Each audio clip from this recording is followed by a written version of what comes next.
Game number 1 in this lower bracket final. 4 Divine Rapiers is what I ask for. Will we get them? I don't really know. I feel like Divines are either gyro or not. Yeah, on the side, TA does love to buy Divine Rapier, but heroes on side of BB team, they don't as much. I've been very impressed, I gotta say, by Invoker, what the hero is gonna be able to do, what he was able to do throughout the tournament. Even when you don't have like really the setup, when we're looking at the stunt setup, ideally you want to have these like shamans, you want to have lions, you want to have something that can potentially lock them down in place so that Invoker has a pretty free time. This time around, they have slows and they have 1 stun coming out from Centaur. Yesterday, Kiritich on Shadowfield didn't have that good of a game. It was kind of a hit or miss type of a game where he was unable to deal the damage. He was heavily focused in the laning stage. I think he started with 0-3 and 0. So I want to see if Baby Liquid can replicate that. Underlord is a bit of a slower hero. He needs heroes to rotate to his lane. Otherwise, he's not going to be doing as much. But once he hits that level 6, then you can have a little bit of global presence as well.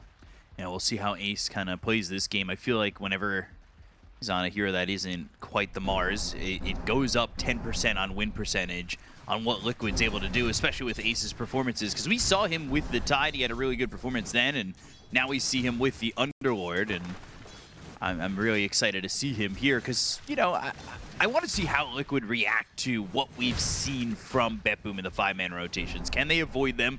Do they try to match them? What's the game plan? And Nisha's on this Tiny. We've seen him with this hero a couple times. He looks so strong with this Tiny, even if he doesn't get a lane. He did look insane. I really like the atomization. A lot of times it is a mix. Sometimes when you need to, I think in this one, he's going to go for Blink BKB to have guaranteed toss. There are no BKB piercing abilities, so makes him almost invulnerable once he gets to his second item. And a lot of the times we do see Shivas as well, reducing the attack speed, reducing the healing, depending what you're playing against, and also providing vision. And then you start to scale with picking up the Octarine core. Looking at this offlane with Miero and Save on this Ringmaster, and we've talked about this Ringmaster ad nauseum. It feels like we just only compliment this hero, and the impalement arts are disgusting. It's such a tough spell to go up against, and his whole kit is really kind of It's an insane hero. I feel like this hero could be, I could lane with this hero every single game and I would feel okay. Problem is this hero is all about the skill shots. You miss those impalement arts, you miss Tame the Beast. Ulti is also relatively hard to use. Professional esports athletes, they know how to utilize this, but sometimes it can feel wonky. If you miss it, if you don't have like anything to set it up. In this game they do have. You have like Stampede to get close, you have Invoker with his spells, Tornado specifically, Jakiro. So a lot of good ways that you don't have to go in first and try to make something happen with that Wheel of Wonder. Yeah, it means you could be going for the saves and having that escape back to try and help these heroes away from potential avalanche toss or some sort of Bedlam terrorize combo. We'll see how Save approaches the lane. Even early on, this Tame the Beast does so much damage, but for the Templar Assassin, they should be safe. I feel like the only opportunity really is to kill this Warlock. And speaking of Warlock, something we've talked about is not allowing him to get those Grimoire pages. A lot of teams have kind of spent a lot of effort making sure that they're not in a lane that's going to be giving up too many assists or kills, and potentially even just kind of avoiding giving him any potential of getting these pages and getting that 6 quicker.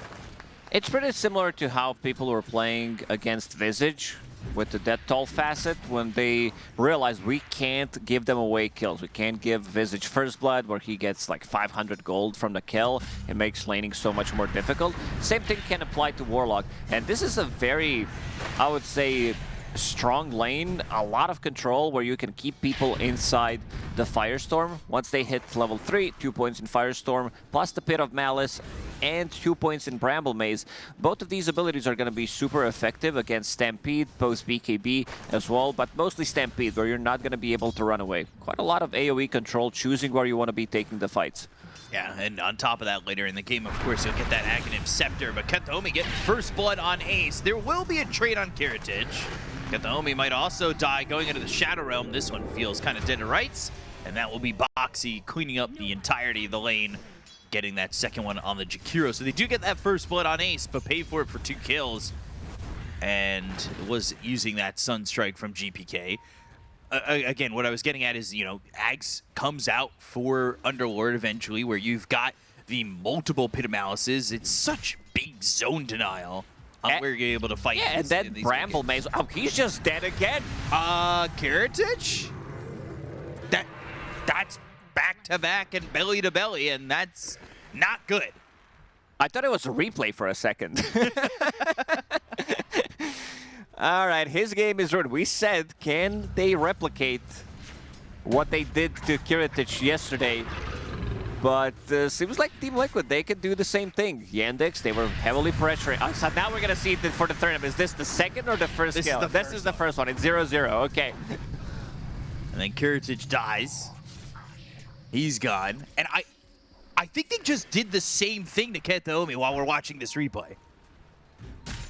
That Kataomi's dead again. This bottom lane for BetBoom is questionable currently. It all comes down to if Underlord is going to be putting, like, a lot of times when you play a hero, you tend to, like, pick a skill that you know you're going to be getting, like you play this hero 500 times and then you get Atrophy or Atrophy Aura, and then you don't have this combo. So really glad that Ace is taking this through, even though it's 11 a.m. Sometimes professional E-players, they are sleepy. We saw on cameras, Nisha, yeah, big yawns. But in terms of gameplay, they are delivering. Nisha sitting at 34-6 on Tiny against 26-6 on Invoker.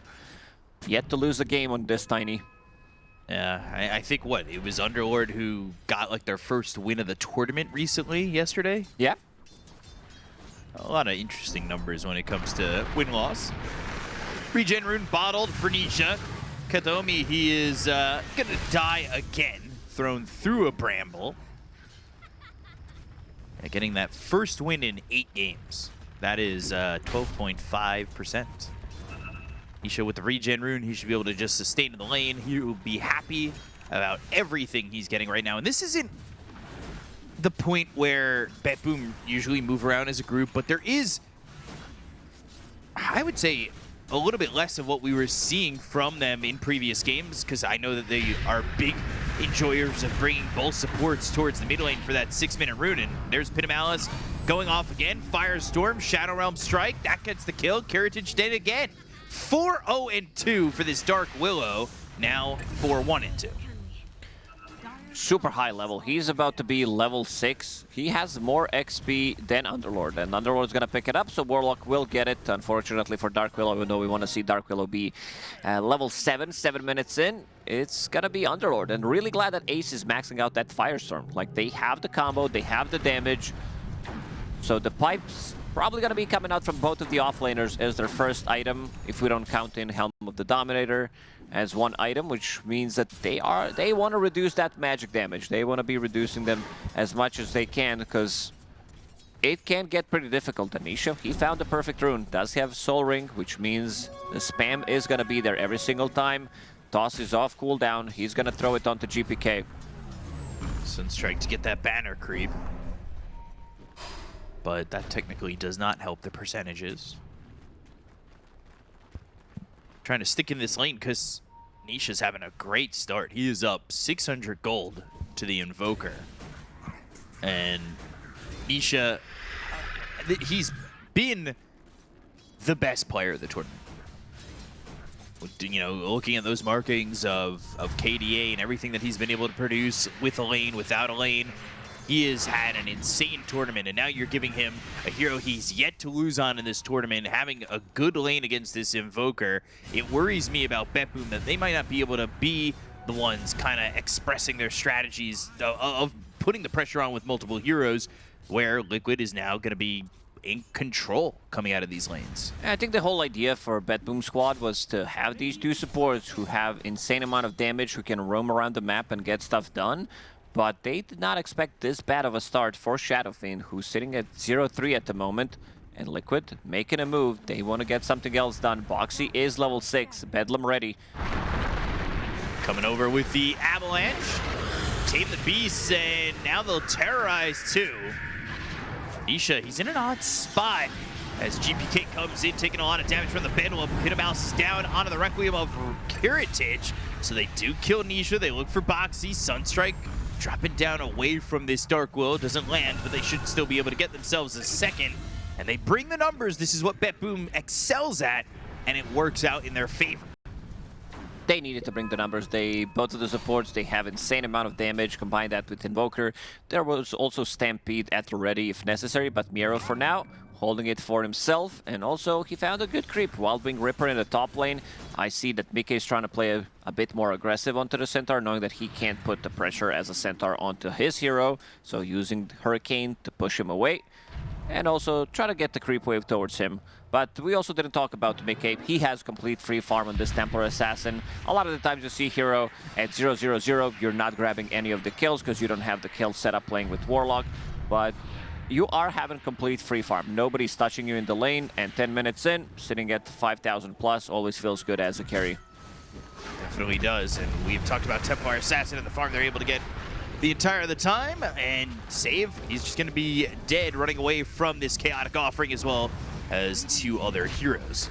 Liquid taking it again to mid, and we've seen this, of course, with Warlocks. They like to drop these chaotic offerings in a fight that happens near the tower. You can put the pressure on, take the tower most likely afterwards, and that's exactly what Tofu's going to do with this first chaotic offering. Playing with the catapult, having toss ready as well. Nisha picks up another active rune. He did have shield rune in the previous one. He holded it until super late. Tried to bait him, maybe he's going to be able to survive, but the overwhelming damage as well. Do not underestimate the damage that BetBoom team can do. 6,000 net worth for the Templar Assassin, untouched in the top part of this map, and it is very scary the amount of farm that they're getting, and this is just TA things. Macropyre committed, Wheel of Wonder in, and they will get Tofu for the cost of both their ults, but that is now Kethomi, after struggling early on in the lane, dominated. All starts with that Dark Willow kill he got in the bottom lane, returning when Dark Willow was sitting low. Getting there a little bit, getting back into it as he's now top support net worth. Going for an first item, Solar Crest, and we'll have the Pavis. You want to have that item when you have these long-range turrets, Medusas, Shadow Fiends, Dragon Knights.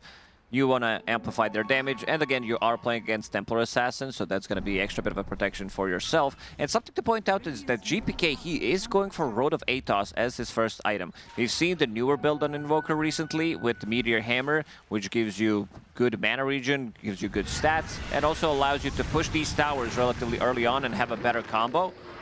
But going for Road of Atos, I think the thinking is, I want to be the one setting things up for my team. They are lacking stuns a little bit, knowing that Centaur is going to be grabbing Pipe before he gets a Blink Dagger, so they need some form of a catch. They need to be able to start a fight, and it's a setup for Ringmaster spells. It's a setup for your Jakiro, who have insane amount of damage. Toss back onto GPK.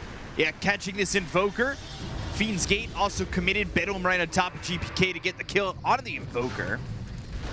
Right near this tier 2 tower. Not that they're pressuring the tower immediately, but they will push the creeps in. Showing the mobility of the lineup, especially with that Fiend's Gate. And Liquid still working with this 1,000 net worth lead. It's not... I feel like it's not as big of a net worth lead as the game might feel. Because it does feel as though Liquid have been doing a lot of the pacemaking. Yeah, they've been very clean in a lot of their games that we've seen so far, where they just know how to put the pressure, not making any mistakes. You see them sandwich the enemy team. Suddenly it feels like 1k gold lead, and then they win a fight, they take 1 or 2 objectives, and it's a 7-8k gold lead that a lot of the times they just let go. Mike with the freshly bought Deso manages to secure the last hit on the tower. Level 12 on this Templar Assassin. Yet to be involved in a kill, but this is what Templar Assassin players do. They love to get insane amount of farm. There's a massive difference, almost 2k difference between 2 carries. Pick up a Blink Dagger, then you get more involved. Pick up the Hurricane Pike. It's also a very good BKB game. There's, as we said, nothing that pierces through debuff immunity, but Mickey, he continues to farm up, and the network lead continues to grow. Certainly does, and he's holding onto a great healing Lotus.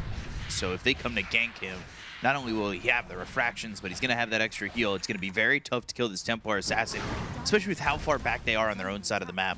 It really does set him up for success. We've talked about it feels as though you get to that 15-16 minute mark and they've got 10,000 net worth on Templar Assassins. That's exactly where we're going to be sitting with him. I'm really curious to see what BetBoom do to even dive in that far or find this TA, because they are just letting him get the whole world in his hand. Wheel of Wonder, that locks up Nisha, Radavitos, as well as the Requiem and the Ice Path Macro Pyre. Well placed by BetBoom to get both kills. Nicely done, nicely executed by BetBoom team. Their team fight is insane. Just the team fight that they get from 2 supports is pretty nuts. And then you also have Stampede that can bring you closer to the enemy team, plus everything from Invoker. And even Requiem on the edge clips a couple of heroes. But big fan of this Road of Atos. It's just a setup for any kind of spells that they can throw in. Setup for both of the supports. One bad thing is it's Jakiro who's getting all the kills. So eventually he's gonna get killed, him being the support. You would definitely love in this type of situation to get that extra bit of a gold on your Shadowfiend, on your Invoker, who didn't have that good of a start. Yeah, it's feeling like a ticking time bomb for the Jakiro a little bit. Hard to stay alive as this hero as, you know, they get themselves the Blink Daggers and the ways in with the Fiend's Gate, jumping forward and just cleaning them up, especially Mickey, who's going to be able to two-shot Jakiro at a certain point in the game. He finally leaves that top end of the map, comes through towards bottom, but it's here to still continue to farm. He wants that Dragon Lance, he's got that Blink Deso, he wants to get charges on it eventually. Interesting pickup from Nisha. Usually we don't see Boots of Travel on Tiny as your second item after picking up the Blink, but they do have global presence. Maybe they think we can try to out-farm them, we can farm anywhere on the map and then join with Boots of Travel, Fiend's Gate. So it needs to be Boxy who's going to be setting things up. Boxy, he was off to a really good start. Still is.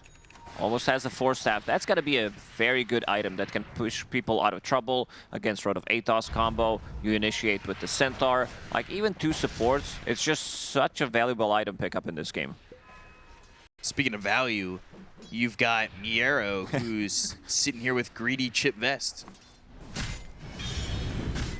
We've seen that more and more, that teams are realizing that GPM, if you have a farming tool, like on Invoker, which Nisha did yesterday, heroes that don't necessarily need right clicks to farm, picking up GPM, and yep, there it is, in GPK Invoker as well.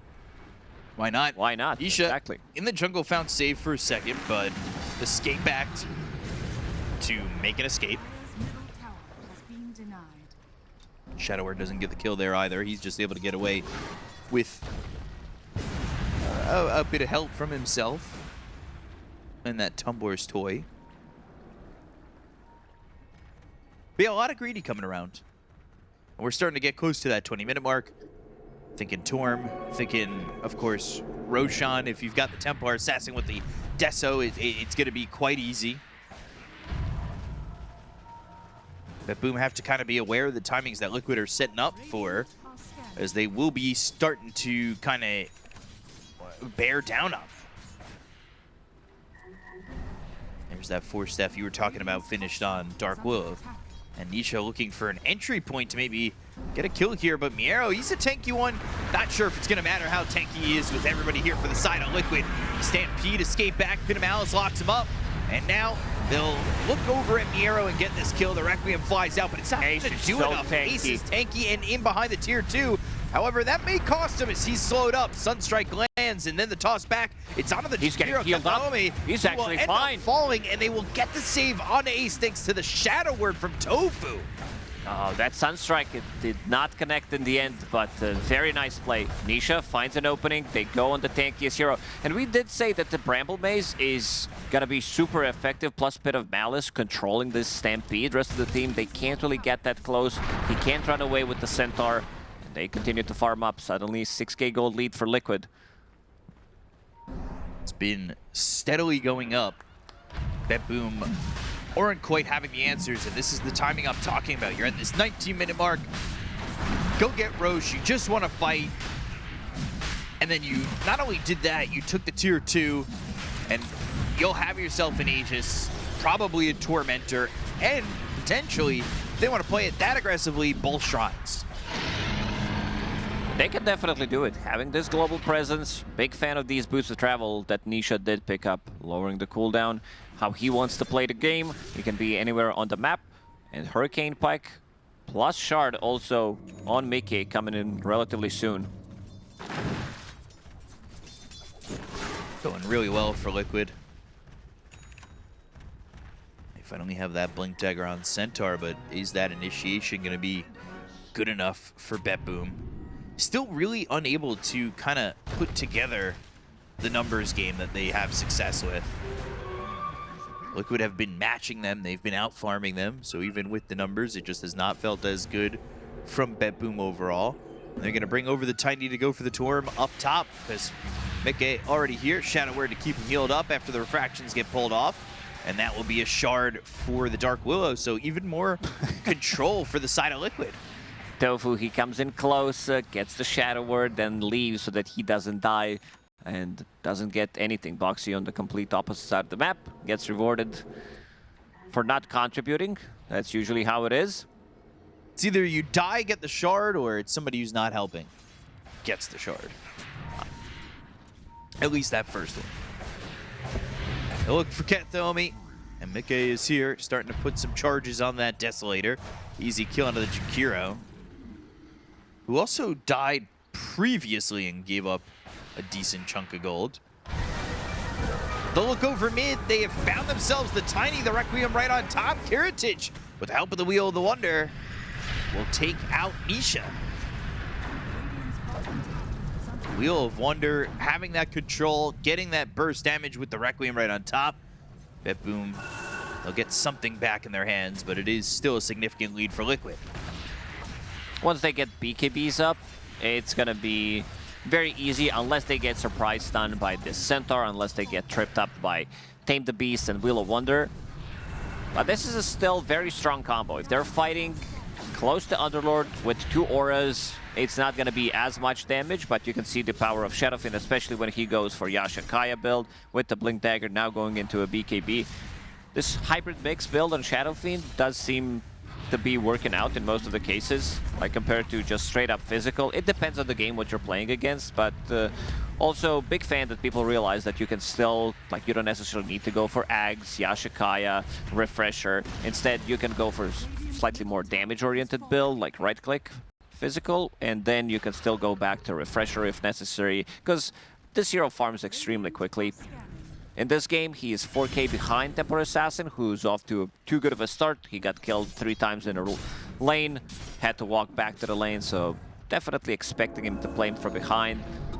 But the combo is still there. Definitely have the right idea. Maybe they could hold the high ground with it, because Liquid are putting the pressure on and have a minute 50 left with this Aegis. We're very early into this game. Only 22 minutes, and every outer tower from Liquid, or from the side of BetBoom, has been taken by Liquid. It's tough to not really have access to your map, and it's there, but it's not safe when you don't really have these towers, and rotating to things or trying to potentially take on Roche or go for something is going to be much tougher without this kind of access, and that outpost also controlled by Liquid there too. Getting that OBS taken out. Continuing to shut down the vision that BetBoom's trying to get out there so they can find some safety and some farm. They find Miero, Avalanche on the Stampede, then toss into the air. Still running a little quick, but eventually that runs out. Stun on Ace, Pit of Malice, and then the Brambles, the Cursed Crown. It'll all pop. Eventually Miero's just gonna die. They might stay in the pit for a really long time. Like, we might see heroes getting proc the pit for like 4 or 5 times with Bramble Maze, with Terrorize, with the Tossback. They can keep them inside. Combo in the bottom again. Yeah, they found Nisha. Kiritich getting that kill on Nisha once again. Oxy here to find Kathomi. Bedlam solo target, going to be a good amount of damage, looking for the Sunstrike. But Shadow Realm hits and now needs to get through the Twin Gate with the Glimmer Cape. Dual Breath and a raise from Karatic. He's got a double kill. Let's see if Nisha decides to go with Shiva's Guard as his next item, or if he wants to switch things up. Maybe he wants to pick up A on this, because this time around, they executed a combo a bit unexpectedly for him. It was pretty much Jakiro with the Ice Path setting things up into Big Requiem. And we've seen Karatic yesterday, even in a losing game when they were playing against Yandex, that he was playing around the Twin Gates, playing in that area, waiting for people in Shadowblade to come through the Twin Gates, so maybe he gets the Requiem, he gets the kill, try to delay as much as possible. And so far, it's been working out, getting 2 kills on Nisha. Nisha's been the one they're slowing down, but the big problem will be this Templar Assassin. They're going to have to find a way to kill him. 3-0-0. Nisha, not going to commit. But they are over towards top. They've got Ace bottom. He can come in anytime with the Fiend's Gate. Taking their own shrine at 25 minutes. TA is going to be an even bigger problem when that Daedalus gets finished. They are smoked. They are looking towards mid. There's a regen rune top. Nobody really showing out too far. And Karatic is about as far as he's willing to go in that bottom lane. That's where he got a couple of kills.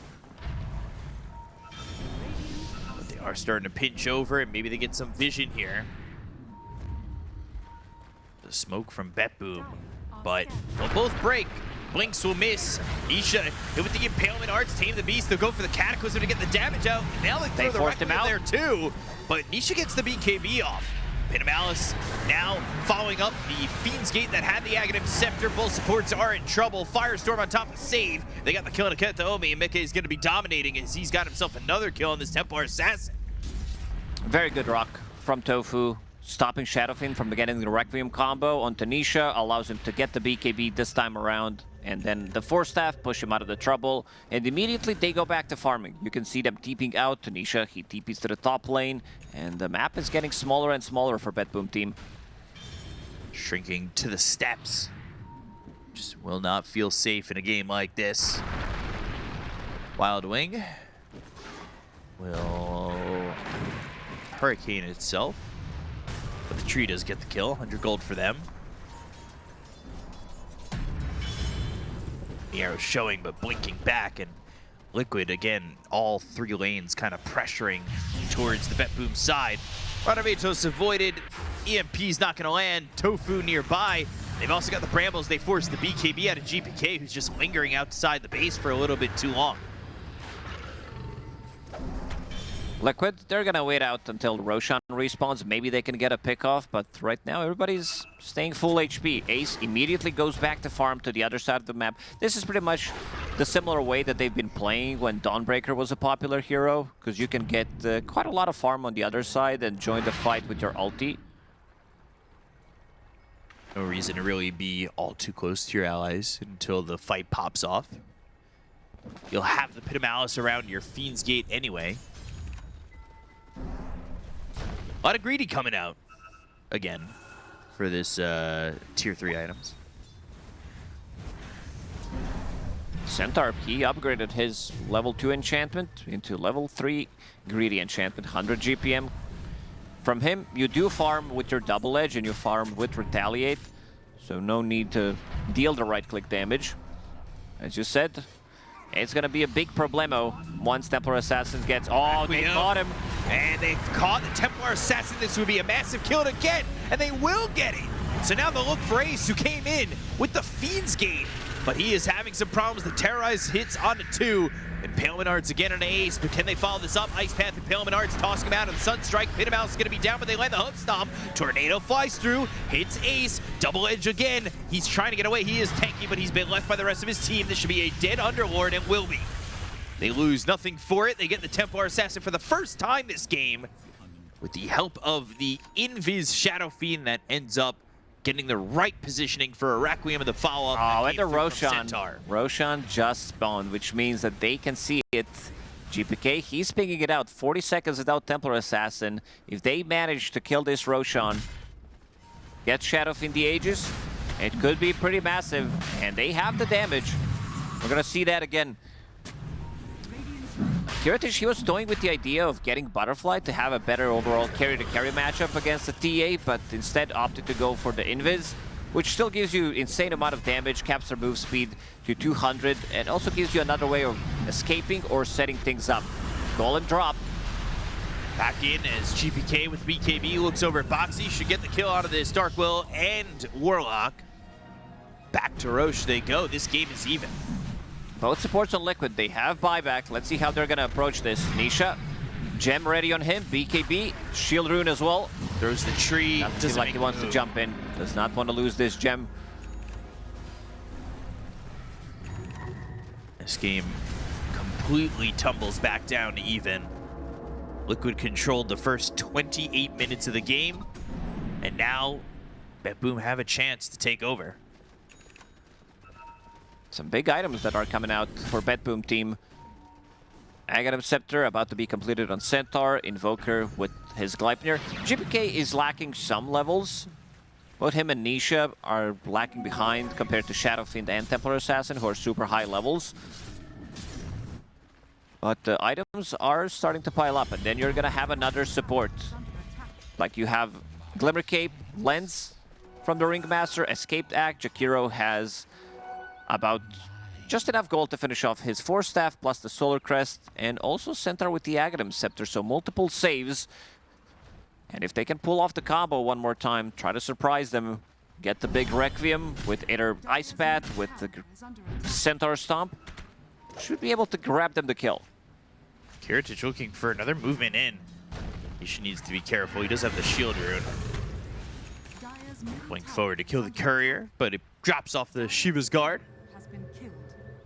What we did for 2 minutes is Nisha using these boots of travel to move around the map and trying to farm as much as he can.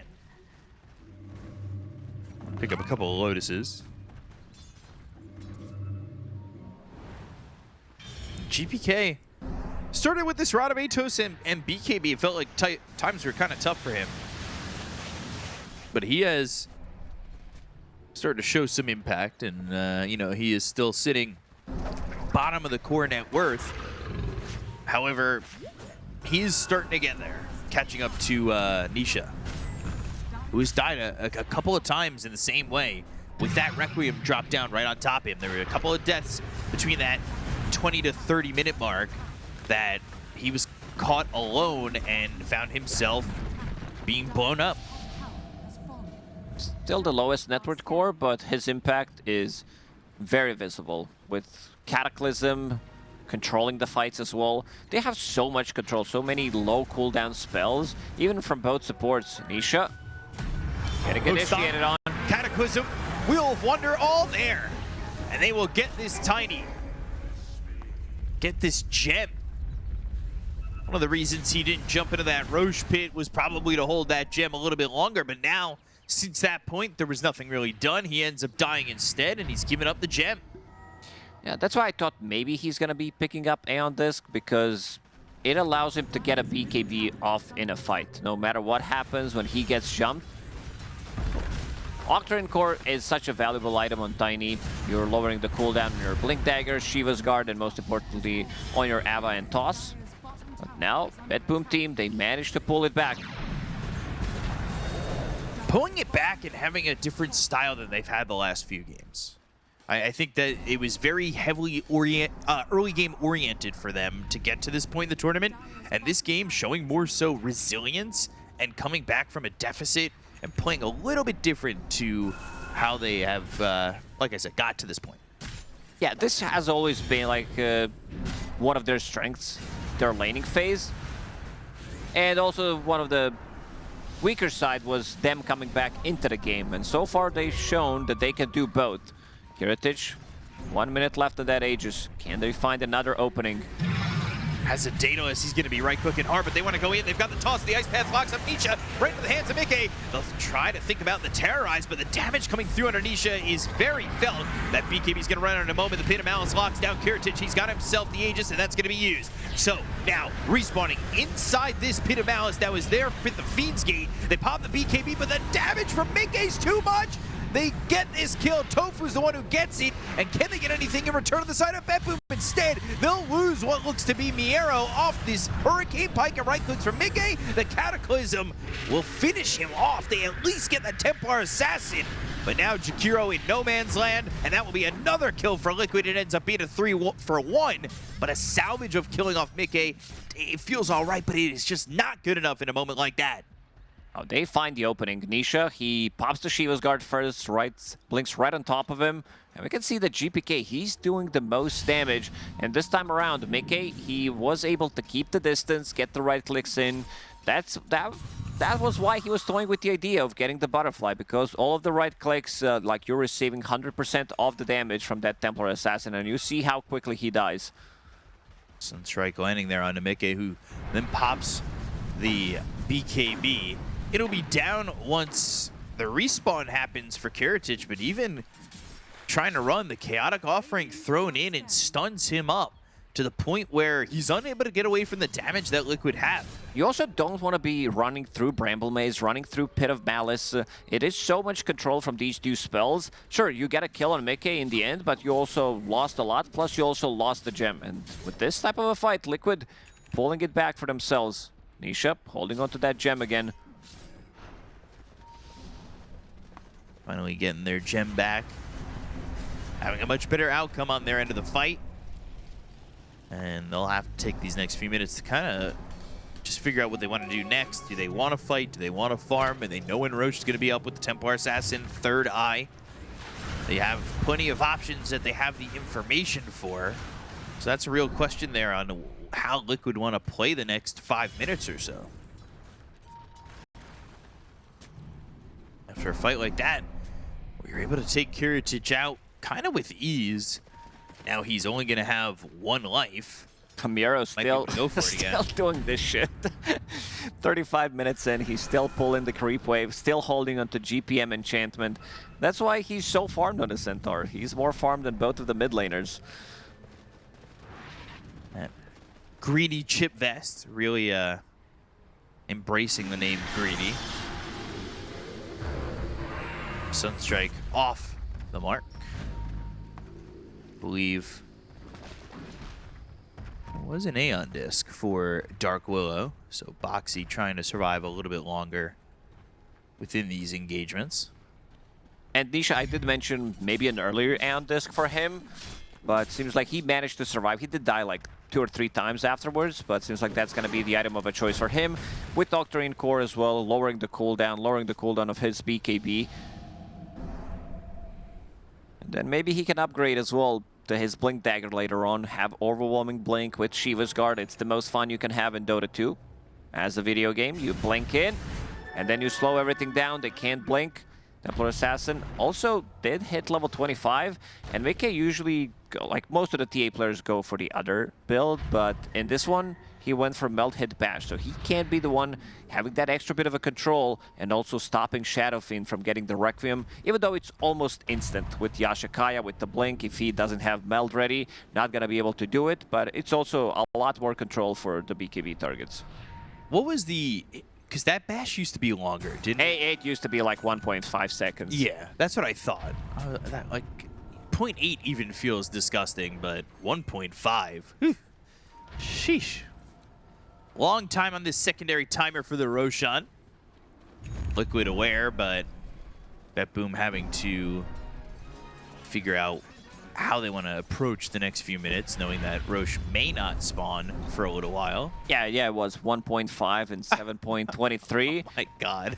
And then we moved it to the 1 second at from in 7:39. 1 second got reduced to 0.8. Still, just having the bash ability feels pretty insane.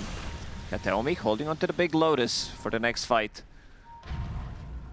Having that kind of bash ability be half of what it used to be, but still be a level 25 shows just how strong it can be. And the fact that it was double at some point is scary.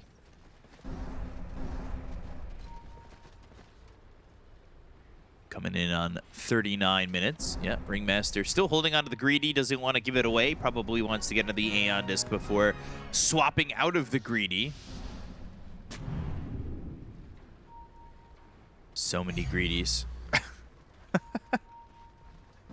Greedy there, Greedy there, Greedy there.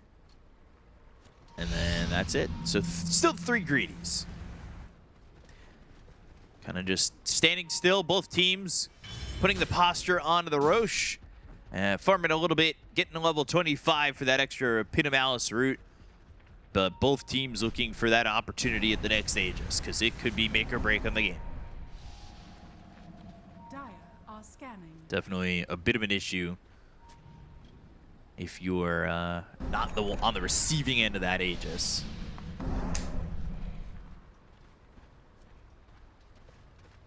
They'll rotate over through the mid lane, waiting and kind of hoping somebody drifts over from the side of BetBoom. But nobody really showing in. GPK just invis. And Ace, he continues to farm on the other side. Level 25 Underlord. Extra 0.4 seconds on Pit of Malice route. That's going to be a fun one. Yeah, not for the side of BetBoom. Definitely not. It's multiple of those. I also want to see what his last item is going to be. Like, he can still be bigger. He just finished off his 9-second BKB. And he's ready to come in. Those Pit of Malices are going to hurt. Stop. Impalement Arts flies through this Dark Will, but the Aeon Disc gets popped. Now they go to the Cataclysm. They're trying to get the kill to there on the Centaur, but they've got the escape back, but he's still within the Pit of Malice. Pops the BKB, another Pit of Malice comes in. Carriage gonna force Steph away. Chaotic Offering got used. Nobody dead on the side of BetBoom just yet. Liquid using a lot there, not to get everything, but they go right into Roche. Heritage using Satanic to remove Pit of Malice, dispel it. It's dying so quickly, already down to half HP. It seems like BetBoom team, they're not gonna be there in time. Not making it back to this Roche pit at all. Kind of unexpected with the way that they went for that, but they went wide out and around. Shocking that they wouldn't even attempt to go back in. Oh, it's gotta be more Pit of Malices. It's Refresher Shard on Ace now. So he could potentially have 4 of them in the fight. Instead, they'll take the other objective of the Tormentor. And that will be a shard for save.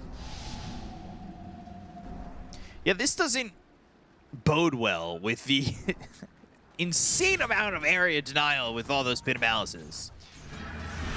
He gave it away. He did give it to Tofu. So 2 golems. He definitely has mana pool to use it. Aeon Disc are coming off cooldown for Liquid. How do you fight this if you're BetBoom going into this Aegis? Or how would you like to fight this? They can also play a longer fight. They have ways of setting things up with the combo, but also their second round of spells is pretty strong, with multiple ice bats, buybacks coming out from the supports, everything from Invoker, being able to reset on Shadow Fiend with the BKB Satanic. And if you're Liquid, are you just trying to wait for somebody to kind of be out a little bit too far? Can you risk just going up to the high ground and pushing in? I don't think you can just go for the high ground and start attacking the tower. You're playing into so much control. Right. Mickey, he was toying with the idea of getting Satanic to have extra bit of HP so that he can stand in the fight longer. And there's a couple of annoying spells that he doesn't like to play against. Something that, like Jakiro, you get hit by 1 dagger, you can't really be blinking. And then, yeah, opts to go for Nullifier. Wants to be able to jump the hero and instantly kill it. These Glimmer Caves, these Solar Crest. Jakiro, he has 3 support items. Solar, Force Staff, and a Ghost Scepter. Hellfire is going to make life a lot less happy for Jakiro. Save getting close to level 20 on that. Ringmaster, by the way. Yeah, there's a lot of things that can be nullified in the game, like even stuff from Ringmaster. You have Escape Act, his Glimmer Cape. Even Alacrity that you throw an enemy carry is removing quite a lot of damage output. So let's start to poke at this tier 3 tower. And BetBoom, Chikiro is top. So not everybody here. Now he'll come back. Again, Ace is not pushing out, I would have thought maybe top to then Fiends get into this. But for right now, he's throwing in the Pit of Malice, kind of protecting these creeps. They've got the banner. Now they'll start, they hit the Hex, but Nisha goes in with the BKB. Trying to get an avalanche out as well as a toss back to the team, but they hit the escape back that's going to be on the Centaur, who also used that workhorse. So basically an infinite save. Like he uses workhorse, he puts the escape act, and then you don't see the heroes. You can't attack them. Yeah, that was both heroes disappearing, wasn't it? Yeah. Interesting. Hex, Requiem flying in, and they'll get the Team the Beast. They hit the Fear, they have the Gleipnir, but Mickey's not going to die. They already threw out the Requiem, so they're not going to have that for the rest of these set of racks. Tornado lands on a 2, Cataclysm laying down. They get the Aegis out of the hands of this Templar Assassin. Chaotic Offering has no Wheel of Wonder. That's going to hit onto this Templar Assassin. They've got the control of the Force Staff back. The BKB going back in the fight. Force back, Force in, Force out. Where do you want to go? Where does the TA want to be? They'll finally put Karatage into the back of the wagon. Okay, he ate the cheese. They used 2 golems and didn't even finish off the barracks there. Seems like Liquid, they were not on the same page. That was scary. Yeah, like Tiny jumped in immediately after Templar Assassin died, and I believe Meke also jumped out. But still, the high ground defense for BetBoom team is pretty insane. Like the amount of spells, the amount of control that they do have once they get the initial stun is pretty good, especially with this Hex pickup. And GPK also got the Blink Dagger, so he can be the Blink Hex initiator. Wonder how often, I don't know if we've seen the fact that Escape Act is now a double save with Workhorse. It's an odd one. I wonder if it's the same way for Undying. If you threw a Workhorse combo duo of teammates inside the Tombstone. Yeah, it could be the same with spells like Disruption, Astral Imprisonment.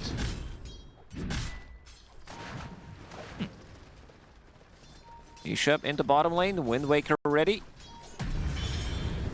And level 25, 2 toss charges, he's going in. Fiends Gate Avalanche, do they commit out of the gate? They do. Macropyre upgraded by Axe. There's 3 heroes in it. That is a terrible spot to be in. Nisha's going to be dead immediately. They'll go and try to TP out on this Underlord, but the damage coming through is not going to be enough. They'll find Boxy. They land the Tame the Beast with the Ice Path down, and that should be a kill for the side of BetBoom and will be for save. That is Kethobi ready with the upgraded Macropyre. And that is, well, Liquid being in a lot of ire of BetBoom. I don't even know if that vocabulary is right. But you guys get it. They burnt down. They got lit up. They had only 2 heroes in that engagement, and Tiny doesn't get the BKB off, but that freshly bought Aghanim Scepter, he's still holding on to Greedy. He understands that he doesn't need to upgrade it straight away. This is so aggressive, and it's not everybody from Liquid. I don't know if they expect everybody to be there from BetBoom, but I feel like you probably should with the way that they've played, and then you're right into a full Macropyre. It was a 3-man Ice Path into 3-man Macropyre. The fight at that point is already over. Tiny, no buyback available for Nisha. He bought out onto that Wind Waker. Off to the high ground they go. Pit of Malice. Ace is not in base. He still needs to walk from tier 3 tower top. There was a lot of damage done on Mickey. He's got to be careful. No Nisha. The push in. Boxy brambles down. Karatage trying to run. Pit of Malice is there, thinking about the Terrorize, but the Force Staff back. They've got their own banner. And they are retreating. And they can't push the high ground against this. You're playing against traps, the slows, Pit of Malices, Bramble Maze, Fatal Bonds, and Upheaval. Like, these are area denial spells. So many of them. It's just a lot of circles that is very hard to get through this. You named a whole shopping list. Like, that was insane. Nisha, Avalanche on, and Jakiro toss up into the air, but they've got the escape back. So now they need the 4-staff up onto the high ground. The Wheel of Wonder will be thrown over. They're going to hypnotize a couple of these heroes, and now they're going in. Nero wanted it. They'll find themselves making it. Get a kill on the Templar Assassin. Instant buyback it from was him. So quick. He'll buy back, trying to get back into this one to salvage it all. But the workhorse and into the cart, Kiritich will go. Nisha on his tail. Shiva's guard, but broken. Boxy right behind him, hit by the tornado. They are trying to get out. They'll throw down a Sunstrike. It's actually the Cataclysm flying forward. The power of the sun, baby, and that's not going to be enough to get the kills, but it does deter Liquid from going in any further, and they bought back on the TA. They do know when Roche is going to be up. They do know when that time is going to be, but now they have to get Roche. That's their win condition, getting buyback out of Mickey. He is the damage dealer. If he's out of the equation, they have a lot of annoying spells, but it's not the spells that they can die to. Like, you might get tossed into the tower, into Pit of Malice, but if you still have your BKB, you can run away from that damage. And Ace, he does have Basher, so they have multiple ways of stopping people through BKBs. You have Basher on Underlord, you have Templar Assassin with the level 25, 0.8 seconds melt hit bash. I will say, I don't know if I'm feeling the melt hit bash right now. But Basher, okay, we're Underlord.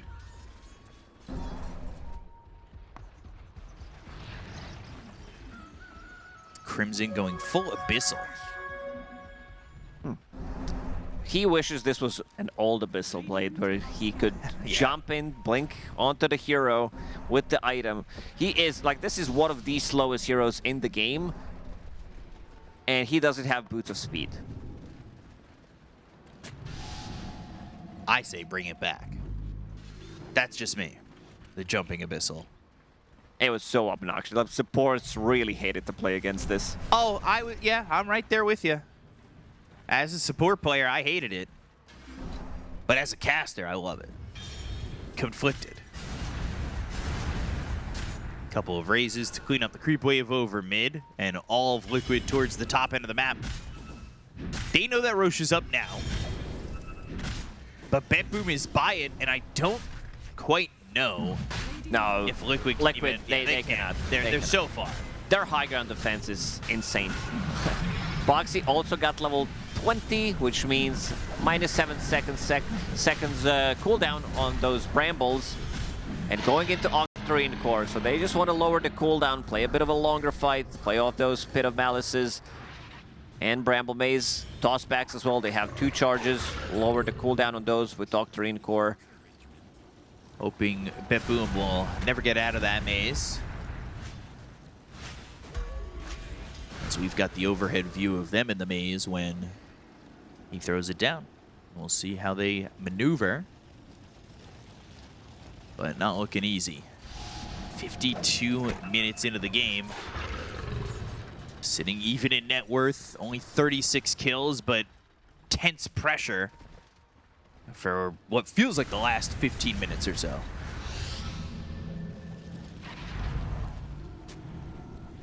Let's see the high ground defense in action.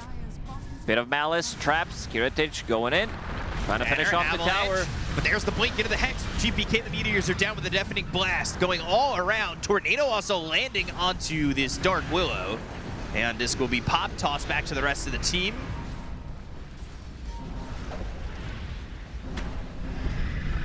I'll sit back with Ace, just trying to be the ace of base.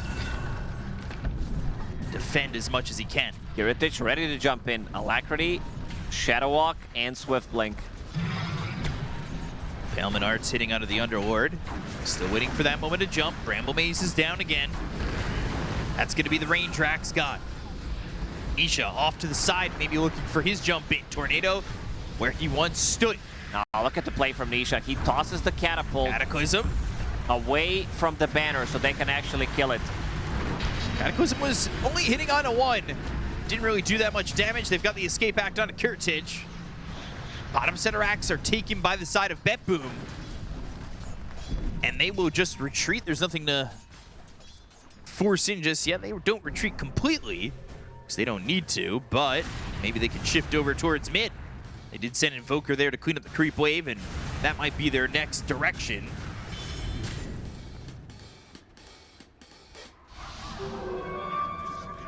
They start to pull themselves a net worth lead.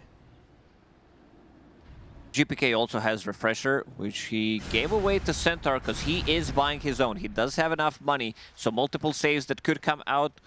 Like, the percentage-based damage spells are also insane. You have this upgraded Aghanim Scepter on Impalement Arts, Firestorm as well, but you can see the circles from Liquid. They are holding them in place.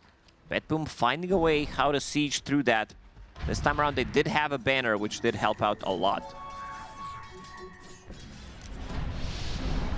Betboom now pressuring mid. That was the idea with Invoker moving back. As had Kiritich leading the way. They don't have to pressure immediately. They still have a minute 50 with this Aegis. They can kind of set, push out both top and mid if they want to, or kind of wait for Liquid to have a number out, and Nisha is away from the base. So Ace needs a Cataclysm. Kiritich stands up on the high ground, goes for the tier 3, but Liquid, they're so coughing, trying to be defendant on circles. And good force staff play, immediately pushing him out of the trouble. They can go for this slow type of a siege. Blank in with Kiritich, minute and 15 left on that Aegis. Question is, will they be willing to go once the Aegis expires? EMP thrown out, more Impalement Arts being thrown across the place of this base. Tofu had used that Chaotic Offering. The Golem stands tall and looks over as this Betboom lineup still doesn't want to pierce through mid and commit completely. There are 5 traps onto the tower, extra slow, Pit of Malice slow, get caught in the brambles. It's got the shard on it too, so these are going to be traps that add a little bit more of an oomph as the Golem will time out. But the toss back that's going to be out of Kiritich is trying to get him while the Aegis expires. Instead, they'll just blow him up. Meteor down with the Macro Pyre right on top of Nisha. He's getting low, burns away, and he has got buyback. So he's going to buy back. The look over as Kiritich gets picked up by this cart. The Workhorse pulling him away, making an escape. But the BKBs have used, they use those Aegises, or Aegis, singular. And then give Kiritich the Refresher Shard, but it's not slotted in to potentially have another BKB go. Instead, they start to shift off towards top and split up a little bit completely from the mid lane. Miro's forced to use a BKB in these situations to get the Workhorse save because he can't maneuver through the Bramble Maze. You can't go through Pit of Malice. So every single time he's waiting with the BKB. Might not be as easy if he gets tossed back twice. It's not been the most committal high ground takes, but it's starting to get the work done. Got the work done bottom. Now they look towards going through this jungle and maybe even switching it up to top. But they're in this middle ground between top and mid. Kiritich just throwing some raises, having those creep waves die immediately. That'll have the creeps on their end push through. But look, what do Liquid do? They can't even leave the base. Seems like they've been stuck for so long. They are finally starting to make some steps and go to their own triangle, but this is a dangerous play. Not everybody's making that commitment. They don't have buyback on Tiny. That's the big one. They can't allow Nisha to die. He just purchased A on this. Shiva's Guard, Blink, Avalanche, and then the toss back into the pin mouse. BK's going to try and get the damage out. They go to the Abyssal Blade, but they've got the escape back. The Macropod's going to be down there looking to pick him up in the Workhorse, but they don't quite get him in the card. They get the kill to Kiritich. They could not pick him up. 0 stars, that's a bad Uber. You never got it in the car. But they're backing away as they're taking a lot of damage on the side of Liquid. These heroes of Betboom without Kiritich, are they committing? As it looks as though they'll sit over mid for a second, but I don't quite think they'll make the move all the way in as that Sunstrike lands onto the Dark Will and will buy back. He got Warlock in the back line. Here. As they use that Fiend's Gate No to get mana on back into the Tofu side for of Beppu. offering. They're going to buy back on Kiritich. Another Pit of Malice is down. They go to the Requiem. That flies in, flies out. And now they'll look for themselves to get Nisha. Nisha with the Aeon. There's the toss back, but he goes into the workhorse once again. Toss one more time. That's going to be Lotus. Doesn't matter. Miero's in trouble. The escape act is there from Save. He Glimmer Capes himself to try and stay alive and help out the Centaur more, but he'll end up dead. So Miero gone for 95 seconds. Has buyback. And still Beppu, they linger. But will it be for much longer? Oh, these tossbacks into all of these annoying abilities makes it impossible for them to play the fight. And now finally you see the tossback play coming into, like, Abyssal Blade immediately after, so that Kiritich can't get the Requiem off, kills him off from 100 to 0. And no buyback available on him. Someone made the call that they should keep pushing. Let's see the Roshan respawn timer. Could be up very quickly without Centaur, who does have buyback available, but it's gonna be also Team Liquid having Templar Assassin on the team with the third eye. So Centaur is gonna be up. 50 seconds, it'll be right at that 60-minute mark. Tier 5s potentially coming into play. They were not able to get their workhorse. Kiritich was left without that pickup. Couldn't throw him into the cart. Couldn't feel like he was in the beginning of Skyrim and, well, ended up dying. Wasn't just an arrow to the knee, it was a meld strike to the face, an avalanche, and a Pit of Malice. He was Fusra dead.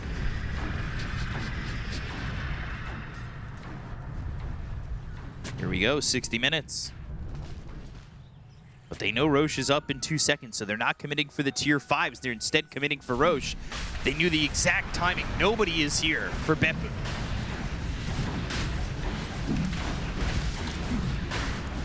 This will be all the goodies for the side of Liquid. Another Aegis, this time for Nisha.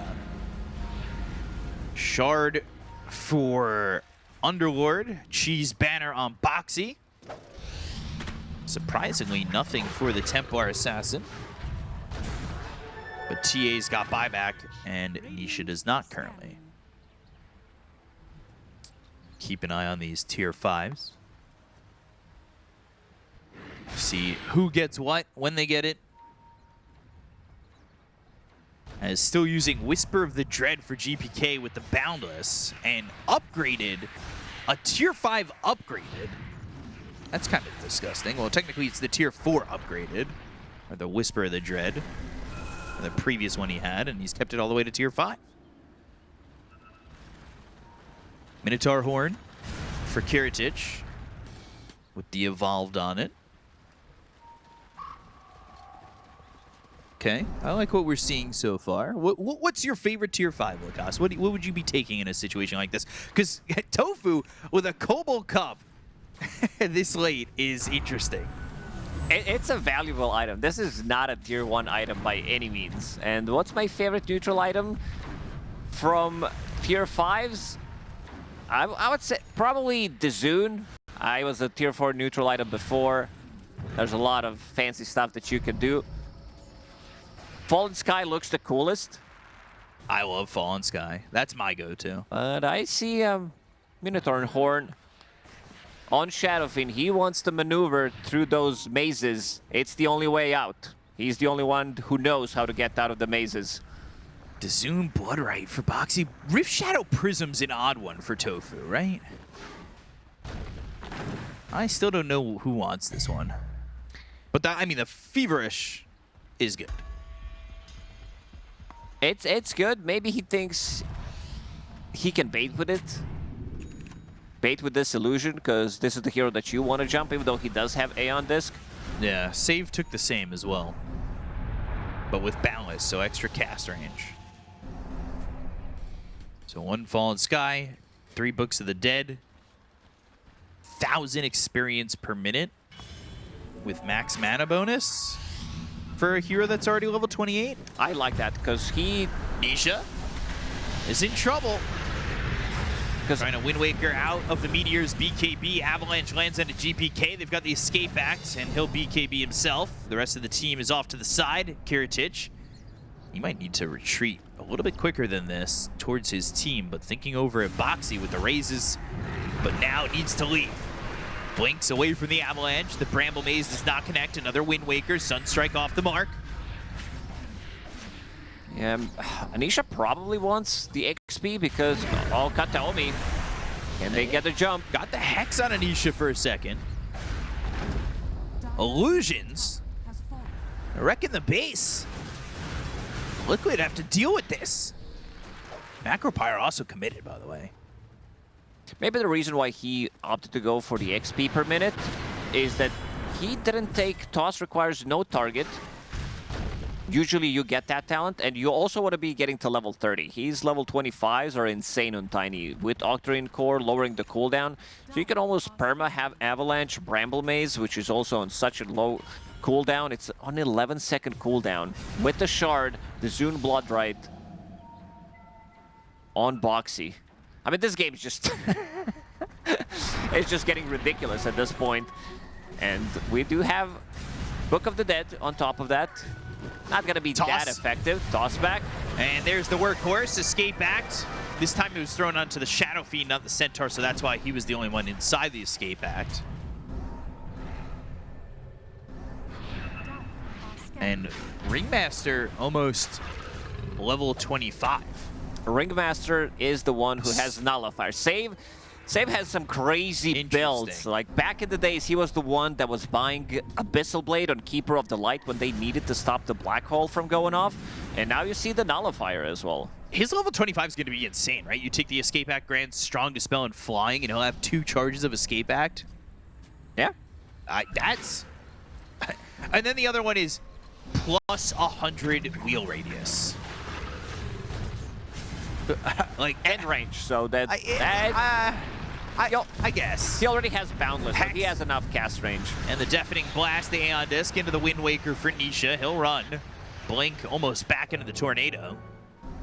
Aegis will expire, and we have spent those 5 minutes just kind of contemplating which tier 5s are best. 5 more minutes and we could see some replacements on these tier 5s. If we get that far. This is a great way to start off Championship Sunday. It really is. With a 66-minute game so far. I also think that Liquid has like better play in terms of how they can maybe end the game. These post 60-minute games sometimes require you to do some fancy stuff. You have Underlord. So you can TP in with the full squad, with the Fiend's Gate, Templar Assassin. Maybe she can get Aghanim Scepter, go for a little bit of a split push, TP onto those traps. Remember the good old days of Underlord, you could just zip with everybody. The days of Uberlord.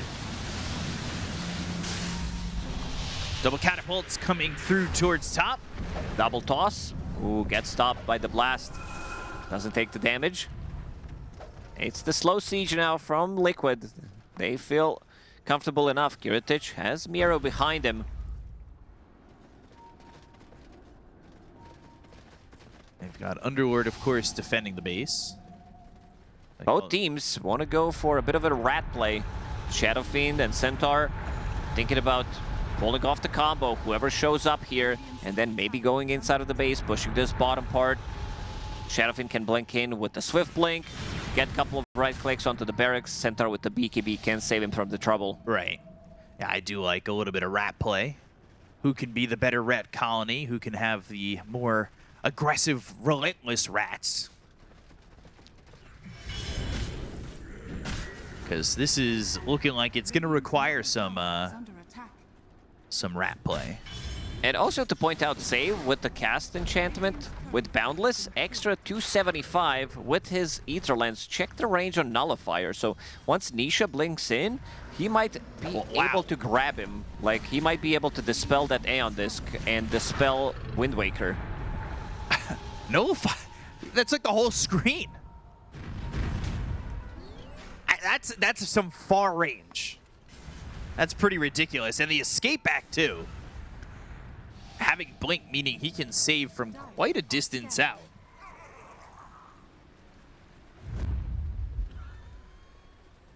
That is going to be tough to deal with. Isha, by the way, getting closer to that level 30 with that 1,000 experience per minute. Everybody has their buybacks available. Nobody's spending out. Miero losing that courier that had the Ag's blessing on it. I'll have to get a new courier to deliver that blessing. Both teams just so scared of letting it rip. Like they've never watched Beyblades before. And also Tofu.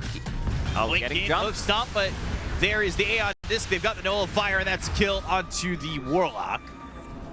Doesn't work against the Nullifier, even though he is super farmed. He pretty much everybody's 6 slotted. We have some fancy items. No Golem on death. He does have 4 extra Fatal Bond targets. The Warlock actually took the +4 Fatal Bonds targets on 25. Not the Golem on death. I was expecting Golem on death.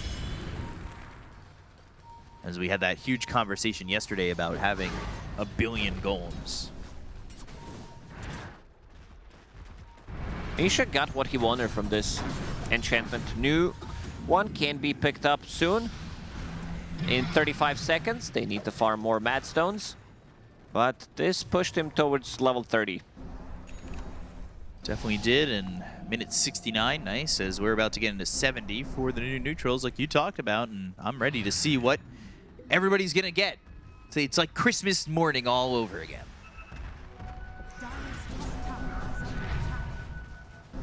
I would like to know the statistic of how many 60-minute games make it past 7. Because I feel like it's more often than not. Roche is up, Stampede committed. They're right in on Ace. Look at the damage immediately with the Macro Pyre. Kethomi goes in, they throw out that Requiem. That'll fly back onto onto Kiritich. Looking for the Sunstrike. Boxy, Glimmercake gets away from this Shadow Fiend. They only got the kill so far on Ace, but they find Meke. Right in the face is Miero. TP out with BKB, hits the Hex, but it doesn't matter, the BKB lasts long enough. And there's also amplified damage. Roche is available. Even knowing Centaur's setting a casual 6,000 HP before even using double edges with the shard. Yeah, he's gonna be a problem. He's not gonna be dying as easily. Roxy wants to use the Bramble, terrorize. It lands, but is this enough time? They'll have buyback in Fiend's game from the Underworld if they choose to go in on this. Actually took the wheel radius and range. I was a little shocked to see that from Safe.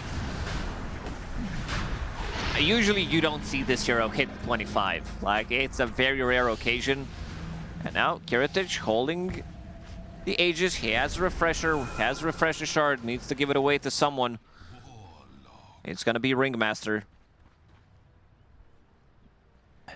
The cast range of Wheel of Wonder is kind of insane if you hover it. But, yeah, you have to zoom out.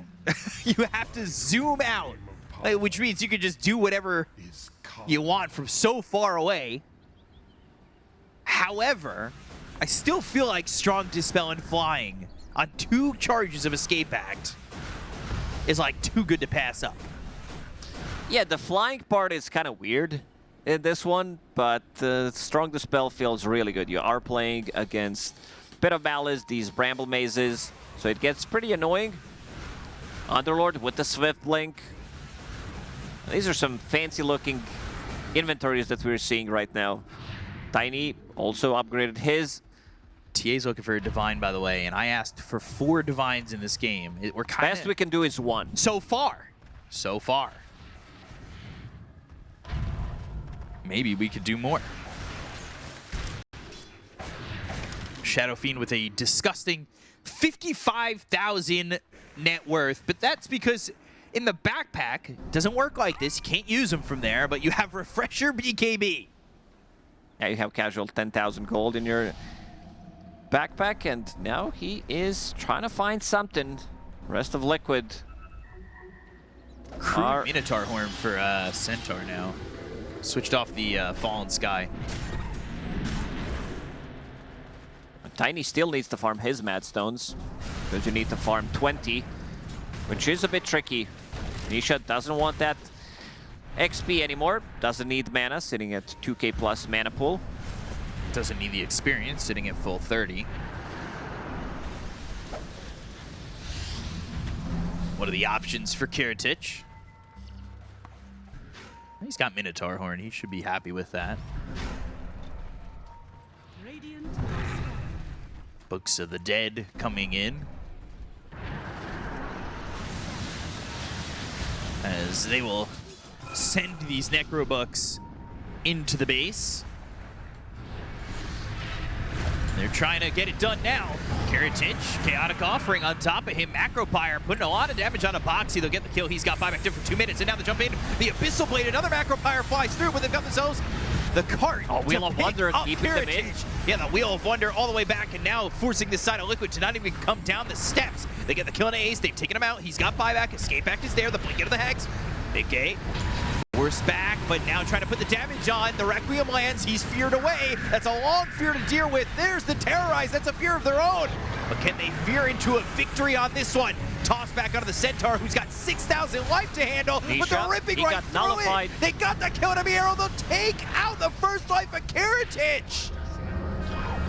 Eats the cheese on Nisha. BKB toss back onto the Invoker, back up onto the high ground. Escape back onto Kiritich, but they have left GPK. That's not in his no base. man's land. And he is dead. Has buyback. Will he use it? Do they want to still commit and continue the Fiend's Gates and the Pit of Malice? They'll get the control, they'll get the kill. Kiritich is gone. Toss up into the air once again. The arrow's going to be running away, but they've got themselves Curse Ground. The control, the damage from Mickey is just so much. They cannot handle it. They kill Miero again. He is dead 2 minutes. No buyback. And this is the disgusting thing that I wanted to see. Like these tossbacks into Brambles, into Pit of Malices, 9 tosses, 8 avalanches with the reduced cooldown coming out from Tiny in the previous one. Octarine Core, minus 8 seconds on avalanche. So you gotta have it permanently. And let's see if they can maybe try to go in and close it out. Divine Rapier purchased on Mickey. He's got the one. I still want 3 more. Will they be able to defend? They do not have Centaur for 85. Here comes the Underlord. Ace coming in. Level 30 for Mickey. They're not buying back. They're holding for now. But how long? Are they just willing to give up Megas? I guess so. They know that there's a full minute, 4v5. They have 10,000 gold in the bank. They have these Necro Books. They're ready to go in and potentially close it out. GPK 15 seconds. Those are long 15 seconds. Jakiro's got his Necro creeps inside the enemy base, yeah. But the new creeps just spawn, and now the tier 4s. Guys, you're going to buy back in time? Now they're just going for your throne. The buyback. What? Well, they saved them for game number 2. I don't know, like you. What? You had to use them. You had to use them. Take a fight 4v5, but Liquid, they got the dub in this one. Nisha again on this Tiny with infinite tossbacks into Bramble Maze and Pit of Malice. They could not. You're gonna love this game. Let's go in and see how it turns out. Thank you, Blitz. This is hating a Tinker and wanting to have the haters show up. That's a interesting way to go about drafting for a game. It really is. And in theory, it's a very good Tinker game. Like this last overall pick hasn't really answered the Tinker at all. Like soft depending, you have Tornado, you have some spells that you can throw on top of him. You can see the Tinker picks overall sitting at 50% win rate. So 3-3. Are you pro bring back Rockets, or you like a Maui is?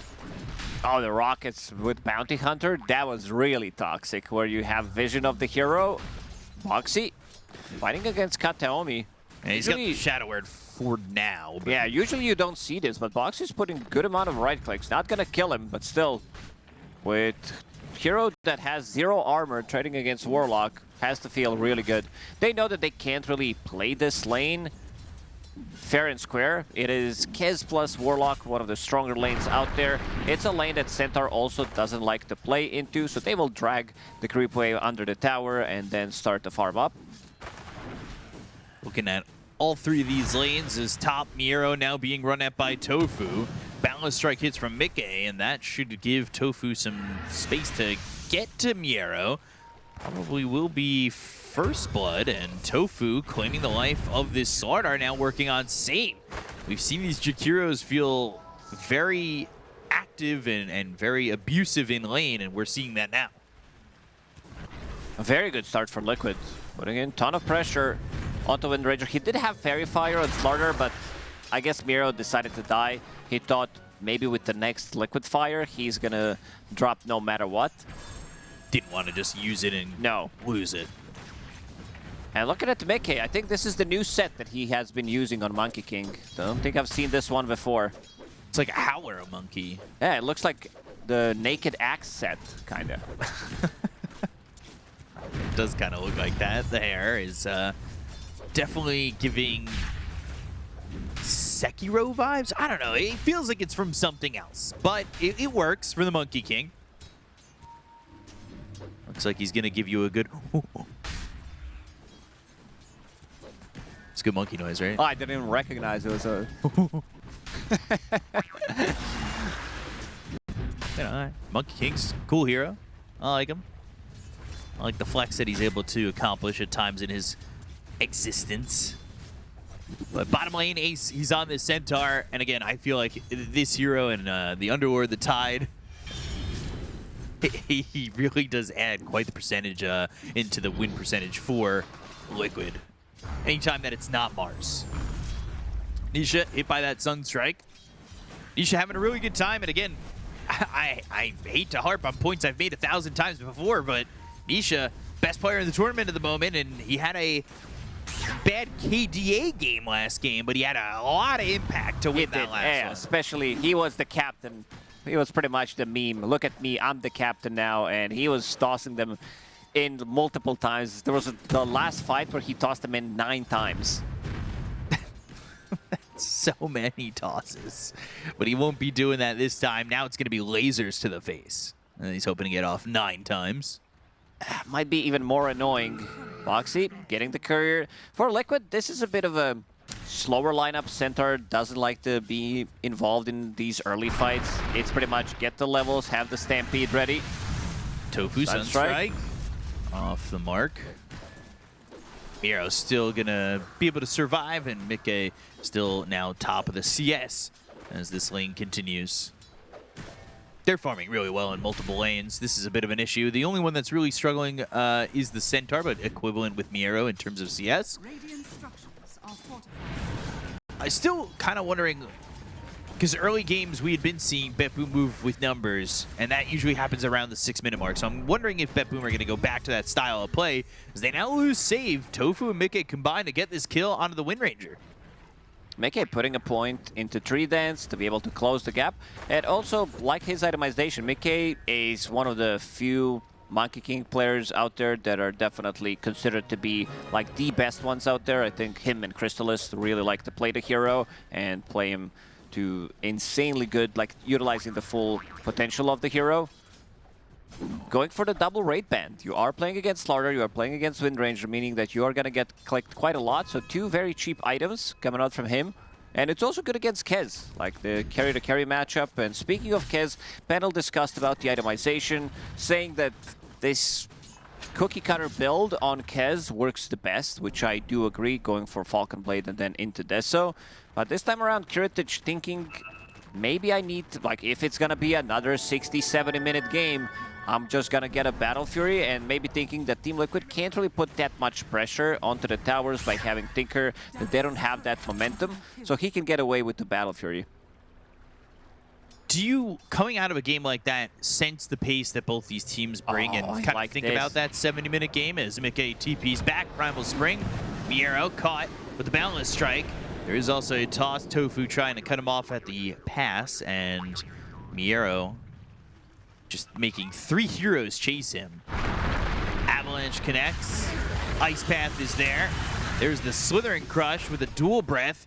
Miero in trouble and will be taken out by Tofu, who's got all 3 kills for the side of Liquid. We've seen something similar that Mickey did when he was playing Dragon Knight the other day, where he got sick of these shenanigans. So he TPs to the tower, and immediately they start to... I think it was the game... Just try to look up the game, but Bringing this fight... some numbers. Heritage, he needs to run away. Yeah, grappling claw to leave, and that's going to be a shrine for Ace. TP over from the Slardar, he's going to grab the other one. Avalanche into the toss. Fatal Bonds on 3 heroes as well as the creep wave, but that's a kill for Ace. A jump in, looking for a Sunstrike. They are shackled, which means the Sunstrike does miss, but Ace still alive, eventually falling to save. At least they get something out of it. Unfortunately for Warlock, he doesn't get the Grimoire stack. Thinking about maybe going in. They still have Observer Ward behind the tower, so they have the full vision right now of Liquid. Nisha showing up to the bottom lane with this early Kaya. He's pretty far ahead. Invoker almost 1,000 gold behind. And he's just picking up mid, and we'll be going into the Helm of the Dominator. Will be the difference. It's not going to be the Rod of Atos this time. For GPK, it will be that Meteor Hammer. So switching off of that control item that he had picked up previously, but that's because they've got a lot more control this time around. It's more damage. It also amplifies your spells, 10% spell amplification, more tower damage, more mana region amplification. An item that is kind of natural for Invoker to buy. Boxy still sticking around. Toss back into the Hoof Stomp. Yeah, to the Hoof Stomp, the double edge. Shadow Word trying to heal, save, gets the shackle, and Sunstrike attempt on a Boxy. That lands, save, doesn't end up dead, power shot off the mark. And they do not get that kill onto the Wind Ranger or the Tiny between the two teams. We'll throw that tree, we'll try to stack, and does get that camp to stack. Boxy, usually we don't see tree grab from position 4. It's more, I want to max out my abilities, but if you also want to be stacking 2 camps at the same time, you kind of need it. Boxy does have some extra mana to work with, does have Enchanted Mango and a couple of stick charges. That Observer Ward still not removed, so they see Ace, but they don't want to go for it. Immediately they go back to farming. Stampede's also ready. Balance Strike, Dual Breath, Ice Path, save coming over, trying to deter them, and, well, it does his job by TPing in. They back out, not committing onto the Slardar. But just pushing them further from the lane and making it easy for this Monkey King. And just like the Templar Assassin game was so farmed early on. He's going to hit a very strong timing. You can feel the difference as well coming out from the mid lane. Nisha about to finish off his Blink Dagger. Not just Blink Dagger, that's Blink Dagger and Kaya 10 minutes in. Jesus. Level 10 and 10 minutes as well. Tinker do be scary. And that's what we're seeing a lot of. Already a 2,000 net worth lead for Liquid. Same as we saw in the first game. Same story being told. This feels as though it's setting us up for another 70-minute banger. Meteor Hammer, no. Ice Path connects, GPK eats a laser. As well as the Liquid Frost and the Dual Breath. We'll clean up the creep wave, keep their tier 1 tower alive, and that will be Nisha backing up to the tier 2 to farm the camps in the jungle. Ace doing what he loves doing, pulling these creeps off the lane and to him, getting himself his own delivery system. And farming in this safe area of the map, you have Boxy sitting in front of your tower just in case they decide to wrap around. You have Stampede, so very difficult kills for them to get. And also Heritage, he is playing for the Battle Fury instead, going for Falcon Blade and Desolator, which means that he's not going to be as active. We saw the insane game, something that Blitz talked about when they were playing against Ame, when he popped off completely, where he was just hunting them down. Hero trying to farm, but we've talked about this with Slardar, the struggles you have in farming when you fall behind like this. And he's getting into the jungle, he's taking these stacks, but Slardar loses a lot of effectiveness when his early game struggles, right? Yeah. So now it puts Miro in a position where, yeah, he's trying to get this Blink Dagger, but it's so far away. When it's active, is it even going to feel so good to have that Blink into the Crush? Well, they have enough damage to follow it up. They do currently have Chaotic Offering.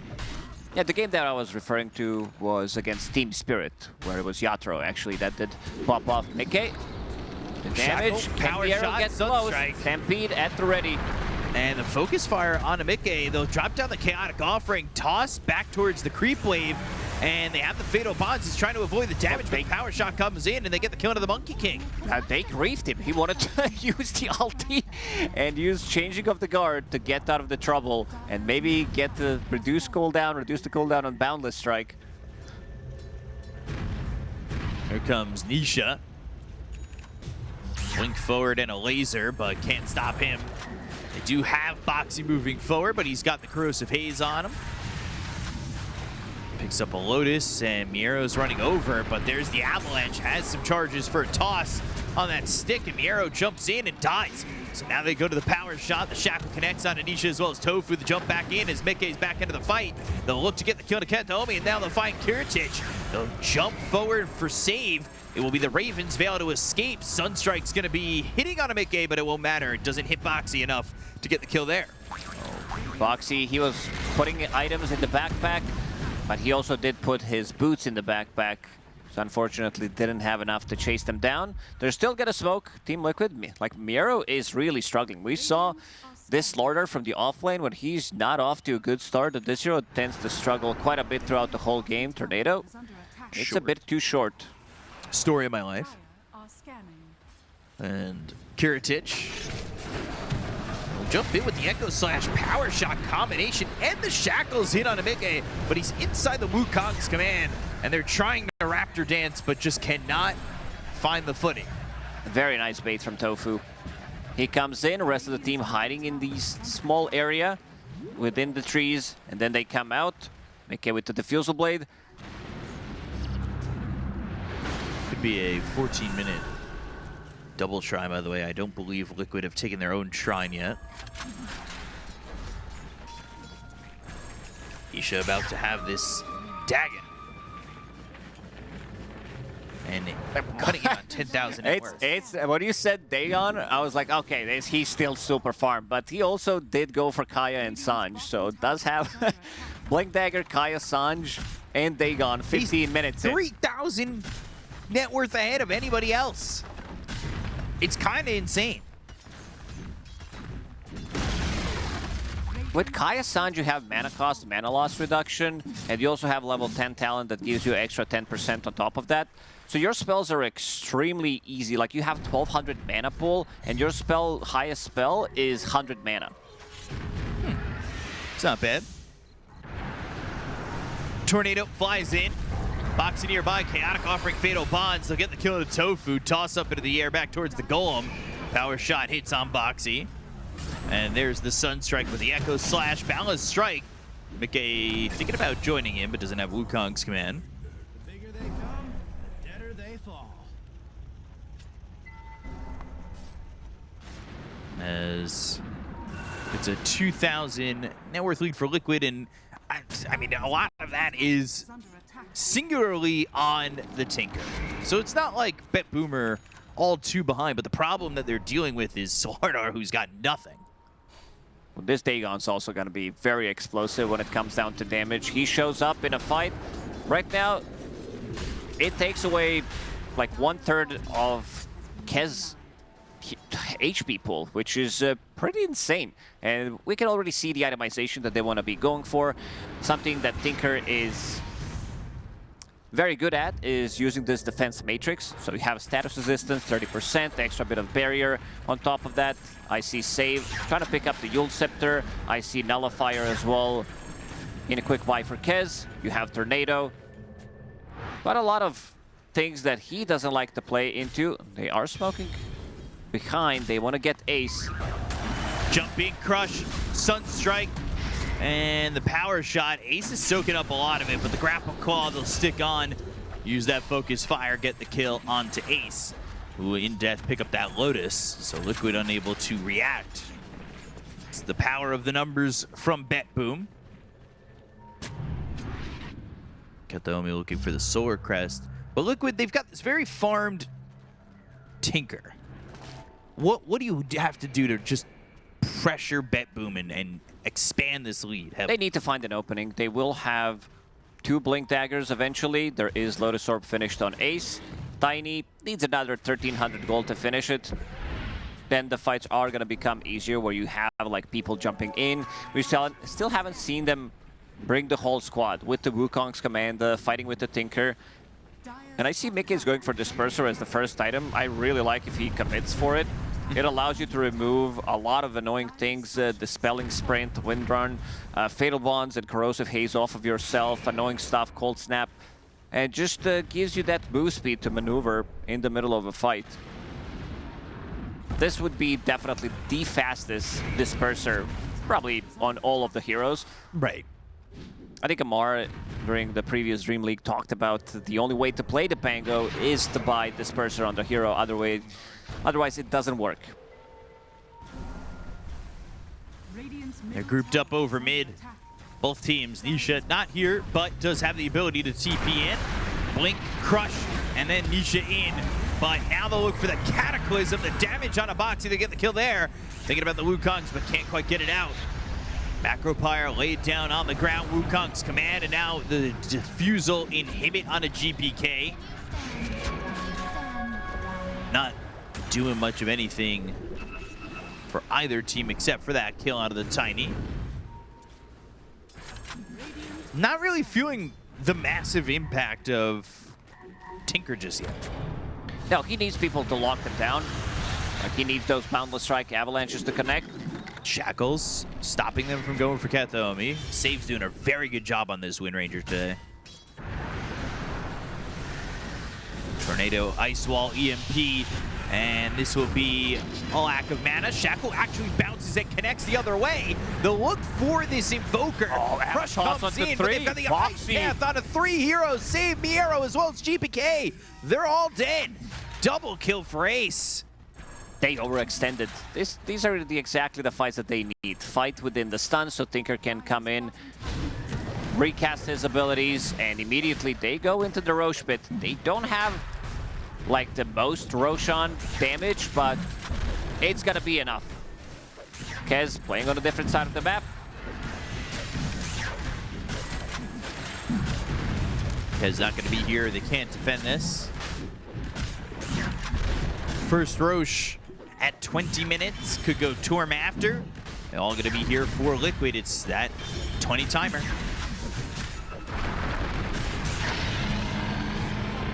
Oh, a fight win in this area of time always feels like it's a massive power play.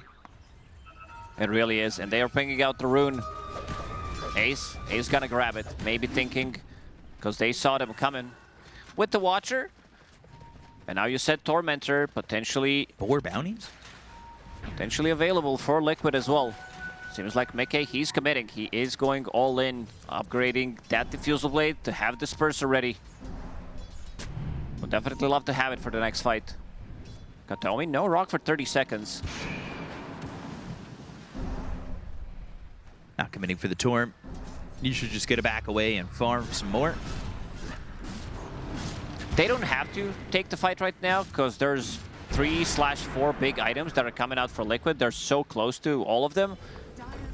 Blink Dagger on a Centaur, Shiva's Guard on Tinker, even Blink Dagger on Tiny, and Disperser on Monkey King. These are like super costly items. So right now they are waiting out, and then they're going to be able to take the fight afterwards. Level 18 on Tinker. He has Greedy on top of that. I mean, this is just ridiculous net worth on Nisha. It's getting stupid.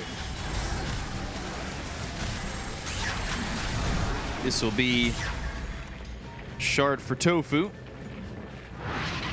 Kiro getting access to that shard. Just a 4,000 net worth lead, but a percentage of 75 from Dota plus to win this game. Nisha even taking the XP rune on the other side, about to be level 19. He also has level 3 ulti, so he can TP to friendly heroes as well. Jesus. 21 minutes into the game. That's basically bots too, ready to jump in on any kind of a fight. Truly obnoxious to have to deal with this hero. This final pick, Tinker. I mean, from the offlane perspective, Boxy, can he get the toss back? Avalanche Sneak stop again. TP, turn to TP onto the Tiny. Will show up just to get that last shot in onto Katomi. Just perspective-wise, you're playing the offlane. You have one item, it's a Blink Dagger. Sure, you have a Shard, but you also show up in a fight and there's Tinker with Shiva's Guard, Kaya, Sanj, and Dagon, plus Aegis. Like, you really don't want to be fighting into this. He's getting Lincoln's next. But eventually there's an Ags in there, right? Or is it just going to be skipping the Ags altogether? Yeah, he's gonna get it. Right now, he's playing on the other side of the map, holding the Aegis, knowing that they can't really kill him twice. They might not even gonna be able to kill him once, and rest of the team playing on a different side of the map. So whenever these Blank Dagger initiators decide to jump in, Nisha's gonna TP as well, just to slow them down with the Shiva's Guard, bring in the damage. Their tower damage is lacking. That's one of the downsides of Liquid's lineup. Radiant's top tower is under attack. Might be lacking, but their Tinker certainly isn't, and they need to shut this guy down. Are scanning. This Tinker has gotten way too much out of the game. All that being said, yeah, you know, he is kind of getting caught by Kez. Not, like, super close, but Kez has a good amount of farm, and we've seen what this hero can do. It's just as scary, but just in a different way. For sure. You want to be getting the BKB, maybe then they're going to be trying to take the fight once the Aegis expires, because their lineup is still pretty strong. If you land 2-man Crush or just Fatal Bonds with Cataclysm, it's a lot of team fight on their side. Heritage, Raptor Dance, out in no path, man's land. but stuck Nobody between to a help rock him. and a hard place. Isha getting that credit for that kill, and Heritage getting caught all up. Not where you want to be. Anytime they could shut down that Kez is going to be a bigger split between him and Nisha, which might make the difference to get through this mid game. And instead of that Lincoln's, and I had to check because he did queue up a new item. I thought it was going to be in addition to the Lincoln's with the way that he's been farming, but he's going for E-Blade and then Shard. E-Blade, such a valuable item. You are playing against Slardar, you are playing against Kez. So before Nullifier, and he also has only one way of dispelling things if you use it on him. That's Manta style. We'll have to soon with the BKB. But such a valuable item pickup here. And he's gonna have it, like, basically has it. 25 minutes in. Every 3 or 4 minutes, Tinker has a new big item. Also has another level. Has been denied. About to be level 21 in this game. Kez about to be 18. There is still a significant split between Invoker, Kez, and the Centaur Monkey King. Monkey King only at 11,200 net worth, so not even the most amazing game for the MK so far. Monkey is not the fastest farmer, especially if you go for the Fusel Blade, no Battle Fury, no Maelstrom / Mjolnir. And he was also, like, not as active maybe, because the game developed in that direction where you're not snowballing, you're not moving from lane to lane, getting the kills. So you need to use, like, either 2 spells or, as we're seeing right now, jump off the trees, get a couple of right clicks. Trying to find the strength to fight. Middle tower. Mickey with this disperser, trying to feel like a Spartan, sitting at 117. But they are pushing bottom. Tofu. He's the Jakiro. We've seen this before. Just get that liquid fire amped up, and then you just go, go, go, and find some space to farm and push. And that's exactly what he's doing. He's got the help of the Monkey King nearby if anybody were to jump the Jakiro. So there's not really been an answer from Bet Boom. to stop this at all, and it doesn't look like there will be an answer from BetBoom to stop this. Radiant structures are fortified. They'll glyph, but Tofu can stay. Again, just instant liquid fire. There's that tower gone. Has fallen. First of the outer towers on the tier 2 end taken away, but Shackle and the jump in from Kiritich Tornado connects, and that'll be a kill and a boxy. They do kill the tiny once more, and they are searching for anything else that they could get. Blink Crush misses. Tinker coming in, Boundless Strike, Ice Path, Wukong's command, and the BKB's been popped by Miera. So they start to try and back away. Power Shot doesn't connect on anything. E-Blade thrown over onto the Wind Ranger. These heroes on the side of Liquid sticking nearby for a second, but ultimately decide to disengage. Liquid still respecting the damage, the team fight that there is potentially happening from BetBoom team. All they have to do is land 2-man crush, land one good shackle onto 2 heroes, and that's gonna be the setup for Cataclysm. They also have good way to counter-initiate the fight with Tornado, with the Rock, and Kez. BKB done. As you said, he's like second on the network chart, still far away from Tinker. These numbers are just insane on Nisha, but still a very good amount of farm from Kez. Still very far ahead of the Monkey King. And that's going to potentially be important as if they do somehow catch this Tinker,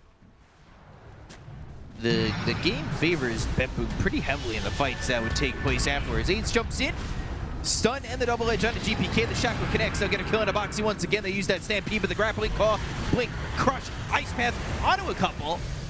But Miero ends up being the trait. Oh, they cut him down. Oh, they got the Monkey King. They have the Shackle to follow it up, and that's going to be a dead Mickey. They'll even look for Nisha as he will E-Blade himself and run. Oh, I believe it was the Battle Fury from Kiritich. His damage is through the roof. Alacrity, amplified damage that he did have in the previous one. Just a couple of right clicks, 1500 damage almost instantly. Still can't keep up with the Tinker. Monkey is out in 20 seconds. Let's see if Liquid's gonna approach this one and maybe try to take the fight. I don't know, it doesn't look like it. It's going down too quickly. They're just letting this one go.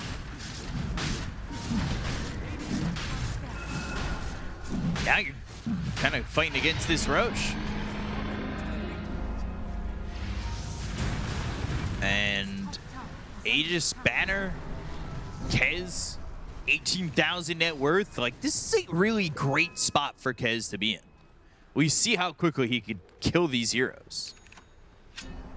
And every single time they are killing Boxy, knowing that, like, maybe they have some PTSD from the previous game where they got tossed multiple times. Because what Tiny right now doesn't have ways of getting out of the fight, so he goes in, might use one combo. You need either Force Staff or you need a Yule Scepter to reset. But they also need low cooldown stuns to keep them in place. Because Centaur, he doesn't feel too comfortable getting close to Kez and just squaring up, especially during the BKB. Might be forced to use Stampede to try to save himself. Nisha still yet to die. 5-0 and 4. Full Lincoln's now completed. Blink Dagger for GPK. Faster than the average Blink. Miero looking for the Ags. He's still struggling for net worth. But we talked about the Lincolns, and that's been picked up for the Tinker. And the idea, at least on the queue, is just Shard, Dagon upgrade. Pump out as much damage as possible. Warp Flare is also a spell we don't talk about too much. Reducing, like, rooting them for 2 seconds, reducing their cast range and attack range for 2 seconds. Not the most damage, it's only 150 damage, but still cancels the Blink Dagger if necessary. Kiritich hitting that level 20, and they're waiting for this Torm to respawn. More objectives being focused by BetBoom. There is that Dagon too. And Shard for Kethomi. Despite the net worth lead, I feel like I'm favoring BetBoom in my mind, at least at this moment. The Kez seems very strong, has nullifier flying out. Invoker has a lot of net worth there too, and I don't know if the Tinker can do it alone. If they take out Tinker in the fight, you are taking out almost 30,000 net worth out of the fight. They have a good jump. They have a pretty good jump with Slardar. Windranger, she can find a way to maybe get the Shackle. There is Nullifier available now on Kiritich. That's why Nisha went for Lincolns. That's why he went for E-Blade. So having multiple ways of defending himself with. Also pushing very close to level 25 as well. Hoof stomp in, but nothing to follow that up just yet. Hero's still up under the high ground. Tinker's going to TP over. But they're not choosing to engage. Just farming for now. As they're kind of wondering how BetBoom are going to use this Aegis as they find themselves the Tinker. And that might be the way. They've disarmed him, they've nullified him, and they have killed him. That's 135 seconds without this Tinker. Or a minute 35 without this Tinker as they go and find the boxy Tiny with it. And Slardar's the only one dead so far, but Mickey's not really outputting a lot. GPK with the BKB, he goes into the Tofu.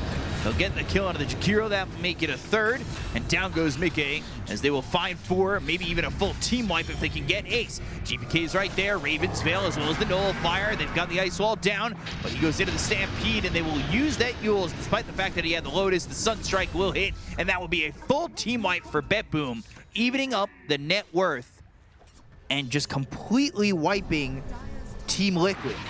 This is what we just said. If they can take out the Tinker, he still dealt 3,000 damage, but without him resetting the fight, using Shiva's Guard multiple times, Dagon, using Defensive Matrix and Laser, they're not going to be winning that fight. And this was fight with the Aegis available. So they jump him first, and Nullifier doing the trick. First of all, you get nullified immediately, coming out from that tornado. E-Blade to try to save himself, and then Kiritich, he decides to go in, pretty much go all in with the BKB. They had this Tinker that was so farmed, and they just have not really used him in the most aggressive ways. And I wonder if now they've let Kez just have all too much and back into it. Raptor Dance, Cataclysm lands, Mickey in trouble. The Nullifier's on him, he's trying to jump away, but he gets tossed by Boxy instead, and he still dies to the Kez. Tofu next, and it is just kill after kill for Kiritich. More feeling like Kilitich. Nicely done from BetBoom team. They are understanding that right now, as long as they can land like a 2-man stun, 2-man shackle, they have the Cataclysm to follow it up with. Mickey not able to match up with the damage performances coming out from Kiritich at this one. His Monkey King got shut down.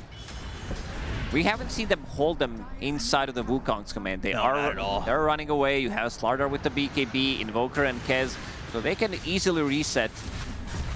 They will need some big tossbacks. And Boxy, you can start seeing the way he's thinking.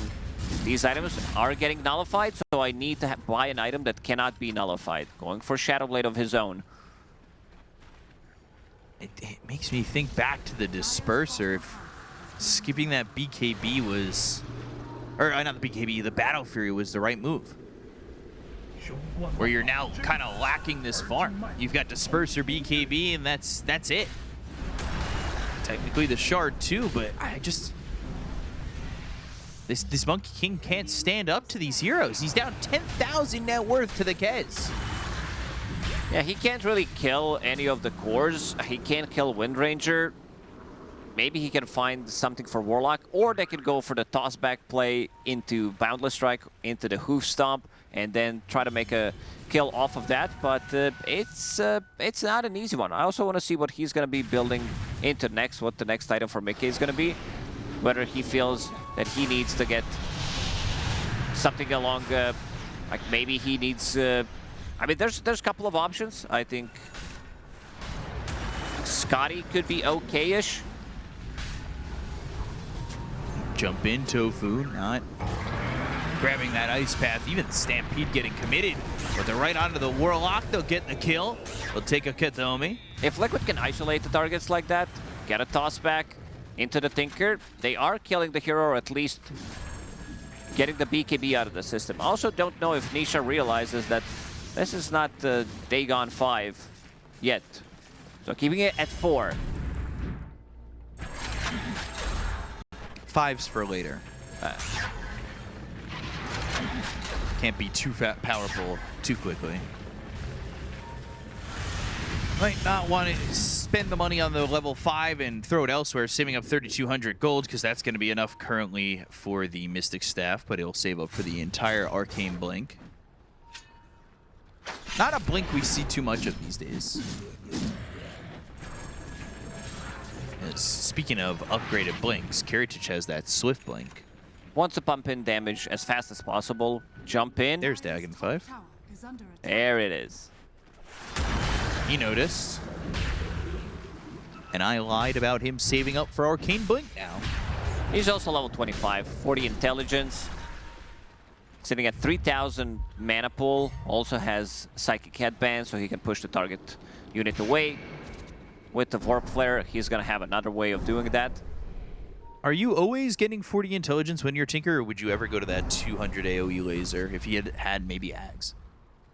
Maybe if he was playing against some like PL, maybe TB illusions, but it's quite a lot of mana that you need to not go back to base and then come back again. Right. Gust used, Boxy dead, Jakiro gonna fall afterwards, and now they'll look for the Monkey King, who will use that Balance Strike to jump away, but the Sun Strike, oh, gotta be careful. Gotta be careful.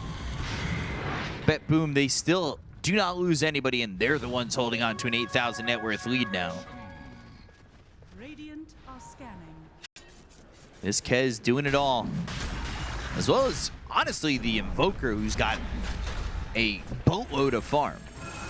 He does. He's had a pretty much the perfect game on Invoker, landing those Sun Strikes, landing the Cataclysms as well, and also controlling the fight. He was the one who actually caught Tinker, and then Team Liquid's aggression did stop. They didn't make any aggressive moves whatsoever. They managed to kill Kataomi once, but that's about it. We see Kez as well, getting level 25, has BKB in backpack, has Refresher Shard. Since their kill on Kez at 24 minutes, Liquid have only killed Slardar twice and Warlock twice. And honestly, feels like they've just been lacking the aggression from a hero that had so much net worth ahead of the other team.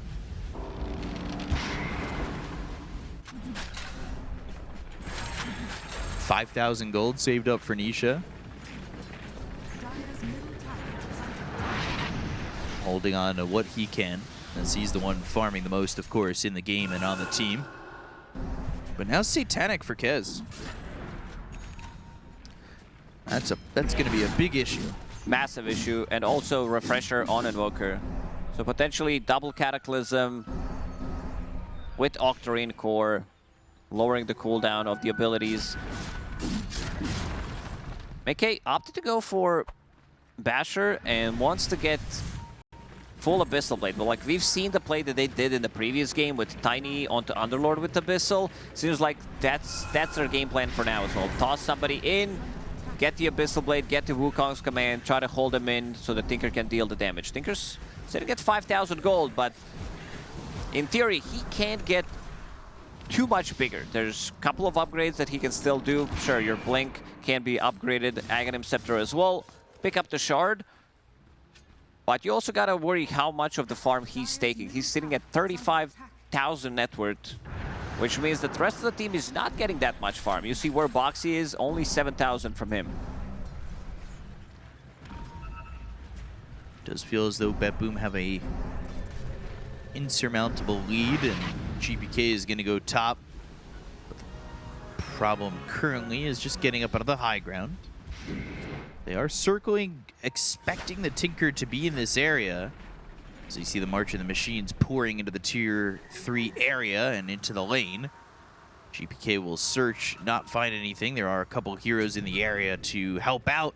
but Ace, the only one out there. Monkey King continues to farm bottom, but Nisha doesn't have to leave the high ground, although he elects to do so.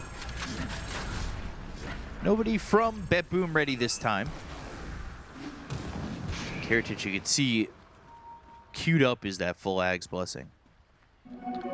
A little worried about scaling for Liquid. You have this insanely farmed Tinker. Centaur doesn't really deal damage. He's more about the saving tool, so he needs to save either Tinker or he needs to save Monkey King, and supports on Liquid not having that good of a time. Sunstrike on the side, trying to scout out Monkey King. McKay needs to go back.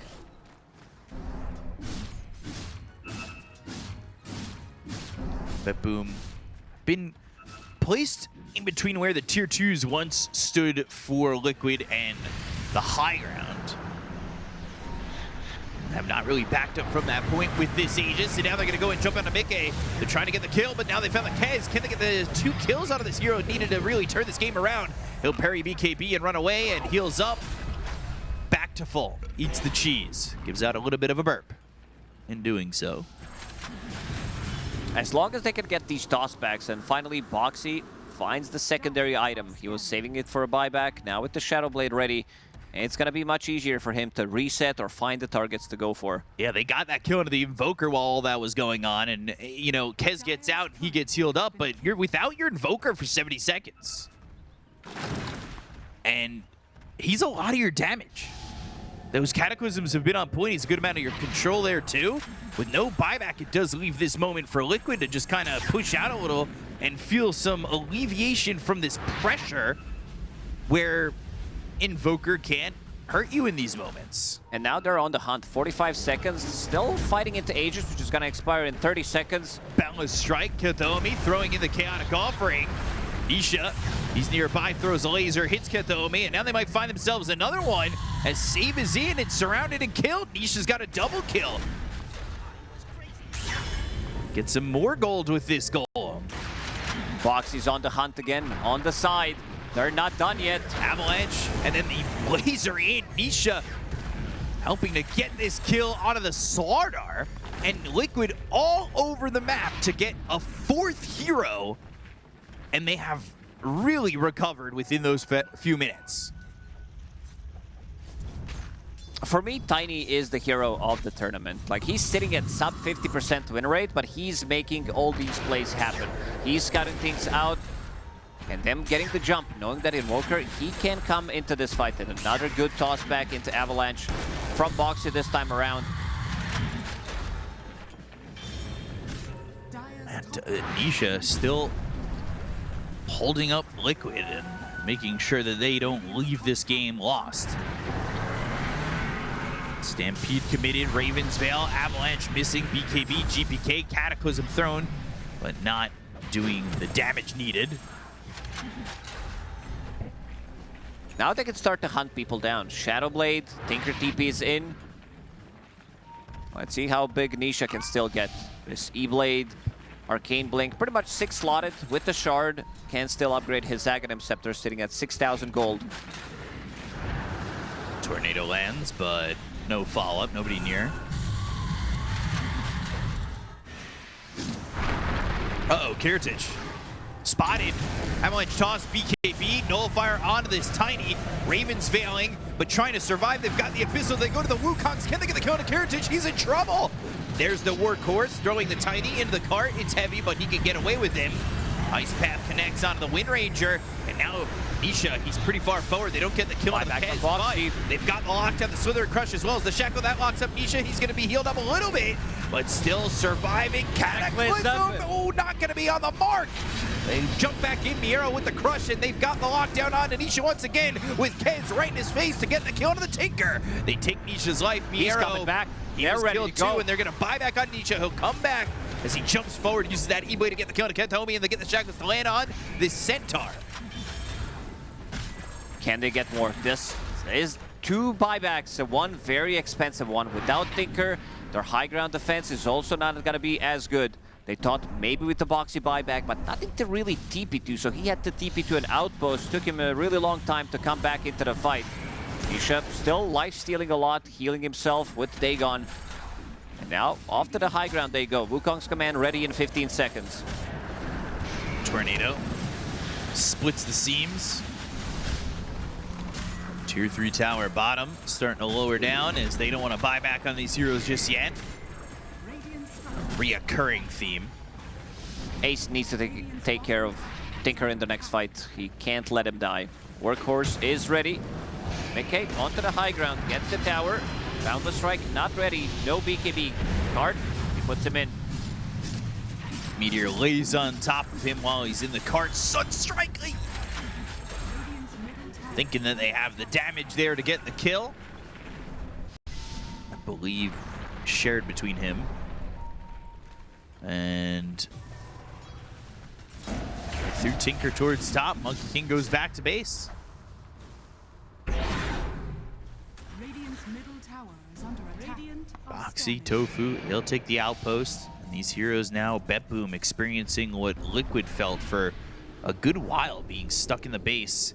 But they are more so willing to leave with this smoke, knowing that if they kill Nisha again, they take out the most farmed hero on Liquid and have a massive advantage. Kathomi walking up into the high ground, throws the Ob Sentry combo, blink into the Slither and Crush. They go to the BKB, they've got the toss back, and now can they get these kills? The Fatal Bonds on 3 heroes, they get the kill in a box, they go for the Cataclysm again. But the damage still lacking a little bit as Ace is going to be able to Workhorse away. They use that Abyssal, they've got the control, it's on to save, but Heritage fights back and kills off Mickey, who has no buyback. They're going to find the Jakiro. Ravensvale is there, Yule's onto the Lotus Centaur, and it's actually Jakiro blinking away while Ace ends up dead. Shockingly, the Jakiro makes it out after the Yules, but they kill 3 heroes who don't have buyback at all. I like that Heritage is jumping Centaur in the fight. He knows that he needs to make him feel uncomfortable. Try to force the Workhorse to save himself or the Stampede, and then they can focus the rest. Knowing that Tinker is going to be keeping the distance. Heritage now with the Aegis. Macropire, they drop it down immediately. Ob Sentry coming out from one of the Betboom supports, and they were not fight ready instantly. There is no Wukong's command that is going to be like zoning them out. So Mickey's trying to square up against these heroes, and you can see the damage. In 1v1 at the moment with this network deficit, he can't really stand a chance. Shocked that Jakiro got out on that. They do get 3 heroes who don't have buyback. They have nothing to hold. Macropire down on the mid lane, but there's a banner there. And unfortunately, you know, even though the banner is being held up by wood, that fire doesn't burn it down. Ice Path, Jakiro, E-Blade saved for the moment, but the power shot, they still want to go in, and Tinker trying to defend as best he can, but they lose this mid set of racks. They have another banner. Miero has one from the third Roche. Now Nisha looking for the Academ's Blessing. Yeah, he's gonna buy it out. No buyback available on him. Level 28. Let's see how they deal with this laser. We have not seen full long fights where it feels like Tinker sticks in the pocket with them. And now that net worth lead between Tinker and Kez is only 3,000. This Kez is out of control. Also, Has been. Yeah, also double nullifier. One finished on Miero. Miero,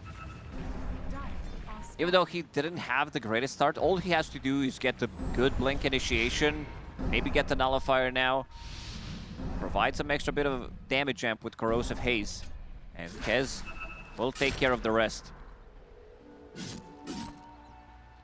Do Betboom choose to smoke and go through potentially mid to make that jump?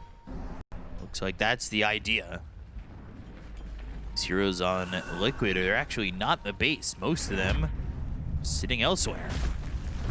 They might be able to kill off Ace.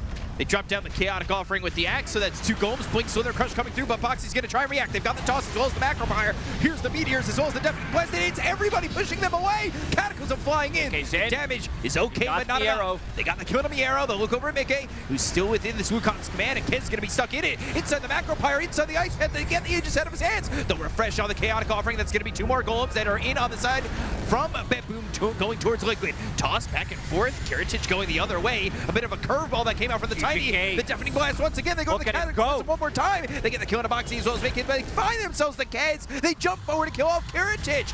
They'll get on top of the Warlock. They're right on top of him, right where the banner stands, but that's where his body falls. 4 golems. They get a bottom set of racks. Tofu has to get away from all these golems, and they look over as they'll start to clean them up as they set towards top. Golems are so difficult to kill. They have 33% magical resistance and 46 physical, and they also have that 20 talent from Warlock, 25 damage resistance. So it's very, very, very difficult to kill. Double gem, I believe they have been picked up by Liquid members. One is still on the ground. Tofu will get it in the end. Macropyre did a lot in that previous fight. Yeah, Kez was stuck within Macropyre, the Ice Path, and just there's that weird interaction. He got like tossed back in deeper into the base, but curved back out. It was like grappling claw at the same time or something of the sort. Or warp flared or something. I don't know. It's kind of weird. He still died anyway, so it didn't end up mattering. But now Nisha, 50,000 network. he's giving Retaliate Aura, yeah. Yeah, with 50.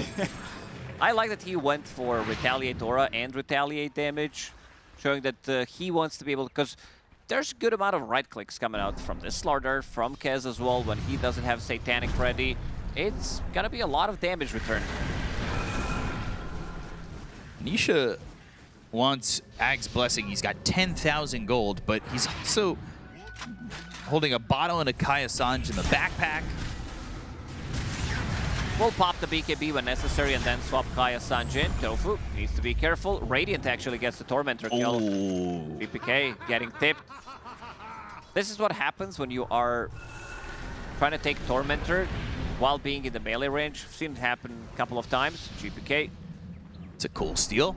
Yeah, his gameplay so far has been on point, and in the previous fight, he really popped off, dealing 10,000 damage, controlling everything.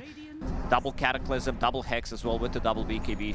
The Cataclysms aren't exactly nailing their targets. No, but they need Miro or they need Shackles to connect. Yes. But it does force them to kind of move potentially into bad positions, which in itself, if it pushes you closer towards the Kez and now you're out of position, is fine. Oh, big Monka moment. Tinker just hit level 30. AoE Laser and Aghanim Scepter. My favorite kind of moment. Yeah, also used on Tinker. So he can still get bigger, you know, by maybe a Moon Shard. Not for himself, but for Monkey King. By Refresher. I was going to say, Cataclysm drops down.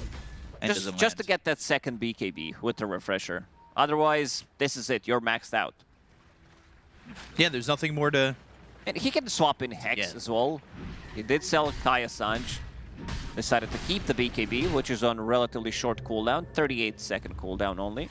Can't rebuy and refresh. Not how that works on the BKB. Back in the days, you could. Back in the day. Back in the days, I think it was KS Yamate who kind of invented this stuff where he was playing Tinker and he was selling all the items. He was buying all the small items, saving for Boots of Travel back in the days on Tinker, which was the key item on the hero, so that he was not losing gold at the time. Boxy, ooh, he was thinking about maybe going in. Neither will jump Cataclysm again. And it's Cataclysm with the Shard, which this isn't really important, but if it does damage, you get a Forged Spirit of the current level created in the location. That could be 10 Forged Spirits. It could be... Which is a lot. It's more about providing vision afterwards and canceling the Blink Daggers. But sometimes you will see like 5, 7, 10 if they're stuck inside of the Chronosphere, and then you just go in and then you push. But we've also seen good amount of Cataclysms being used with Octarine Core just to scout things out. Making sure, like, because you have 2 of them and you want to see where they're moving. In case you think they're smoked up, you're going to notice that. So, you're talking about the old days. Was it just Boots of Travel was all you needed? Pretty much. And then you could play the map. It was the hardest thing to get into. Once you get the boots of travel, you were fine. Was it a build created by Yamate? No, no, Was no. he just the It was most the one. popular? I think he was the one who invented the selling the items to get to your boots of travel, and then at the time you could also resell your BKB and buy a 10-second BKB at the time. Maybe even 12, can't remember. It was 10-second BKB for a long time, but maybe back in the days it was even longer. We just got to get you a rocking chair. Tell all these old stories of Dota 2 or Dota. That was Dota 1. Yeah, I was going to say. We'll have you read them from an old scripture. Both teams close by, tense moments. Overwhelming blink for GPK, who's towards the front. These Forged Spirits trying to sniff out the side of Liquid, but they do actually have their Kez nearby. And everybody is here for both teams, but neither team willing to make that initial jump, with Roche being available inside the pit. Buybacks available for everybody in this game. Does feel as though we're kind of heading towards that 60-minute barn burner again. And we talked about it in the beginning of the game. I was like, do you really expect it to be a 60-minute game again? What did I say? It was so long ago. It was so long ago that dinosaurs still roam the earth, and I forget who you said it about, but they were just basically getting ready for a 60-minute game again. I almost want to say it was the Monkey King you were talking about. Somebody in some chat somewhere will remember. Monkey hit level 25, so extra Wukong ring. Gotta be pretty big to fight into this. And as you said, 10 heroes with buybacks available. But you're also fighting into... How many banners do they have? They have 2 banners. They have Cheese, Refresher, and Aegis. We need a banner upgrade. 3 banners forming into something. Yep, I said it. 3 banners and the Cheese. You get the healing aura around them and get the bigger AoE. Plant the banner near your tier 1 tower and end the game. Creeps can't die. Just kidding. But maybe something with the healing. Foxy looking for an opening. Sentry and Ops down for Kataomi. Forged Spirits ready to go for the high ground. GPK Tornado, Boxy in, Avalanche as well as the toss back, but look at the damage on the Boxy. He's dead immediately. The Wukongs with the extra turtle. GPK, They'll get he's the dead. GPK. They'll finish him off. He's dead for 100 seconds. There's 2 golems thinking about going in, but Nisha's here to defend the base. They've also got a gem on the deck. GPK, who's had a clean game thus far, ends up dead so quickly. Liquid able to defend after losing their Tiny. Tofu's also doing a lot of work in these fights. These Macropliers with Aghanim Scepter are doing insane amount of damage, and he also has 6,000 gold saved up. Double gem on the Courier. Still another golem hitting on an ace. Zero's sticking a little bit nearby.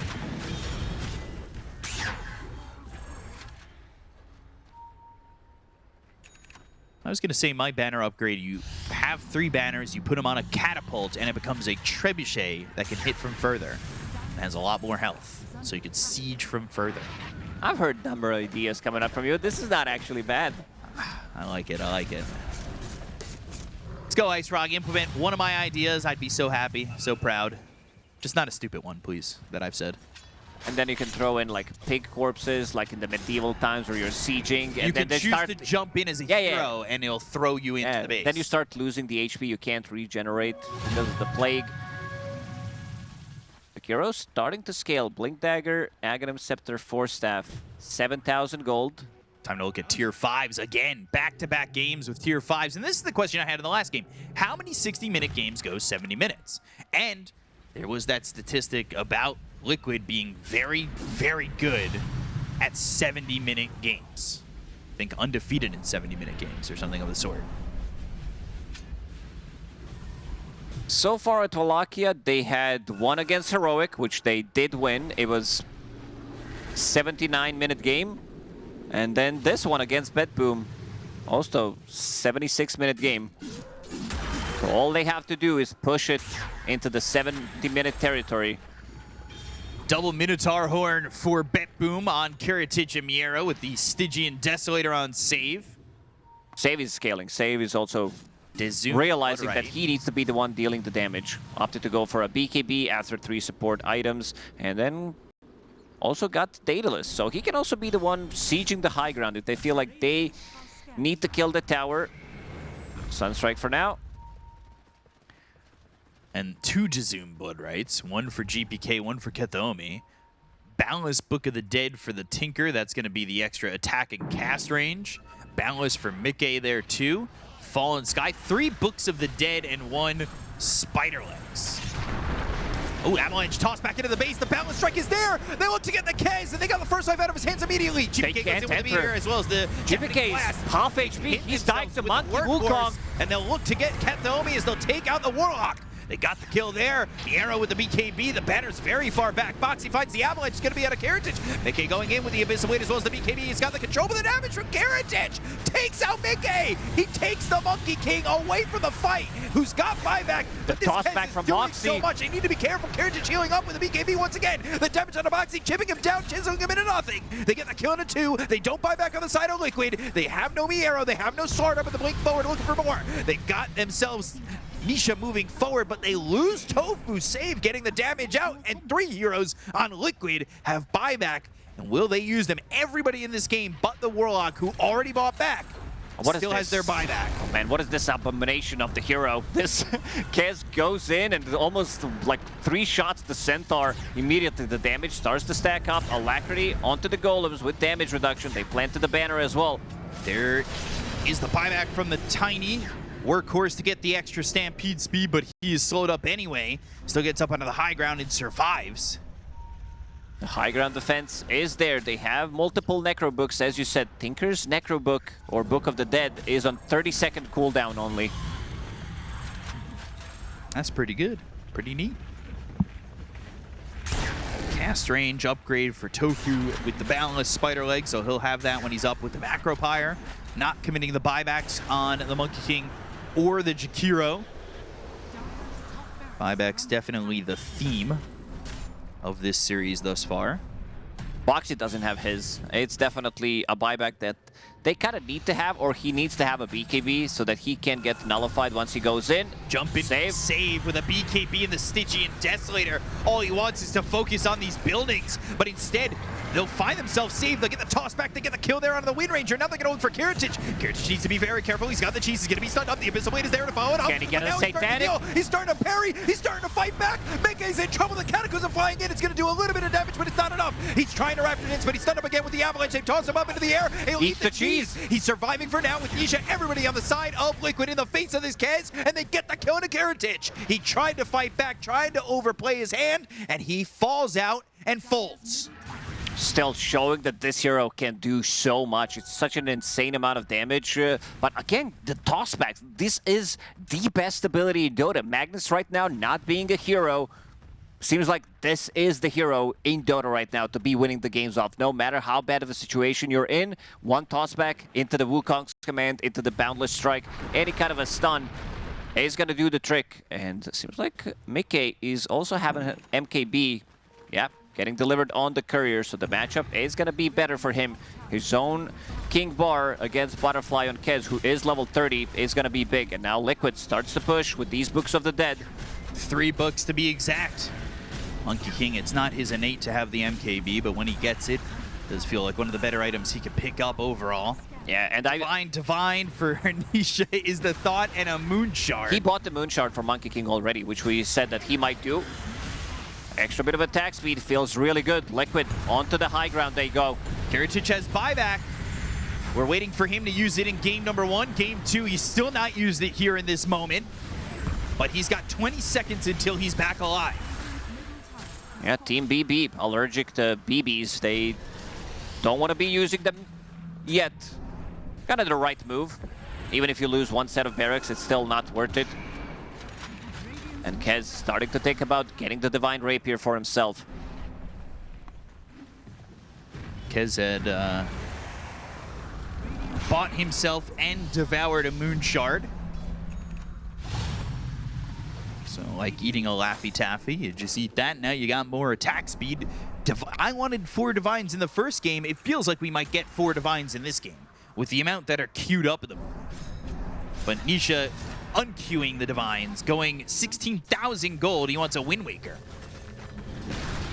Something that Blitz said, no better player than to utilize 7-8 items in the backpack. And so far, he's been doing a pretty good job. He did sell that Kai Assange, Tormentor time. Ace will pick it up, which is going to make him tankier, do an extra bit of a slow in the team fight. He's already got 6,500 health. There might become a point where he's got over 10,000 health. How do you break through that kind of HP? Kez not currently having problems as long as he's allowed to stand and trade. Beat the record for most last hits this tournament at 1,200 just about. BKB, Boxy, he is dead. He's the one who does not have buyback. Shaco connects, it's onto the Jakiro, they'll lose Tofu too. Oh, this could be the opening. Dear. Without Tiny, 2 minutes, 2 really long minutes. And they want Megas. Seems like they are prepping. I see Save going for a refresher, so he can go in, use the Focus Fire with his Daedalus and the SO2. Onto the barracks, refresh again, use another Focus Fire. Damage that goes through debuff immunity isn't really there. So let's see how they approach this. They should probably know that Tiny used his buyback earlier. 3 minutes, but they can also go into the Roche pit. Kiritich wants to feel much more safer coming into the fight to have another Aegis. Roshan number 5, I believe. Another Aegis, the 5th or 6th, not 6 or 7. And now working again, both teams 4 buybacks each. We are 2 minutes away from maybe exchanging out these tier 5s if they do want to do so. 30 seconds without the Jakiro. He'll be alive seemingly as the push comes in. They just need this last set of racks to get the mega creeps, and they were working with Save, just jumping in and Banner immediately down. almost already dead. There it is. There it goes. Save was just jumping in using the Stygian Desolator to try and get in with BKB and go for this. Chaotic Offering drops through. Cataclysm not going to be on the mark. Kiritich now at the front. This is going to be Mega Creeps at least. So still no Tiny for 25 seconds, but they've got the Abyss Blade. It's going to be out of Kiritich. He's trying to get away with the BKB. He'll grapple claw down to the low ground. He'll Raptor Dance, but doesn't get a life back. Nisha on the side. And now Nisha, he's there on the side. Got him once. Lands the laser, gets the Aegis out of his hands, and they've got the Ice Path as well as the Macropyre ready to go after the Kez. He's stunned up completely. The Kiritich down to half health. Has to refresh. Now he's backing off with the rest of his team. We're looking for an opening. It's a naked throne for Liquid. They've got these golems going in, and it's tier 4's got. Those are the power of the golems. He's got refresher Ags. Also, this time took the summons a golem on death, so a lot. We're talking about zoo meta with the necro books. It's zoo meta with the golems. I think they're gonna go in, like maybe wait until they have their BKBs online. Fine for it. Monkey King. And try to kill the throne. There is Glyph available, but they can try to overwhelm them with the damage. This Focus Fire with the Desolator 2, it's minus 13 armor. And you don't have that extra bit of protection. Right now, Dire Ancient sitting at only 23 armor. So basically, taking the full damage. Naked Throne. So many options for BetBoom to finish off this game. Will it be the Kez? Will the golems get you gone in this one? I think it's the play. I think they should go in, because right now they have all buybacks available. Try to drop those golems. Wait maybe for the Refresher Orb on Warlock to reset. Drop him in. Refresher with the Wind Ranger, BKB. He can position himself further away from the fight and try to kill the throne. With the Refresher, double Focus Fire, and you also have Kez. What else do you buy at this point in the game? They got the Divine onto the Monkey King. Cataclysm for some information being used as though it's a Thunder God's Wrath. 14,000 gold for Kez. 13,000 gold for Nisha, who wants the Hex. He replaced Lincoln's.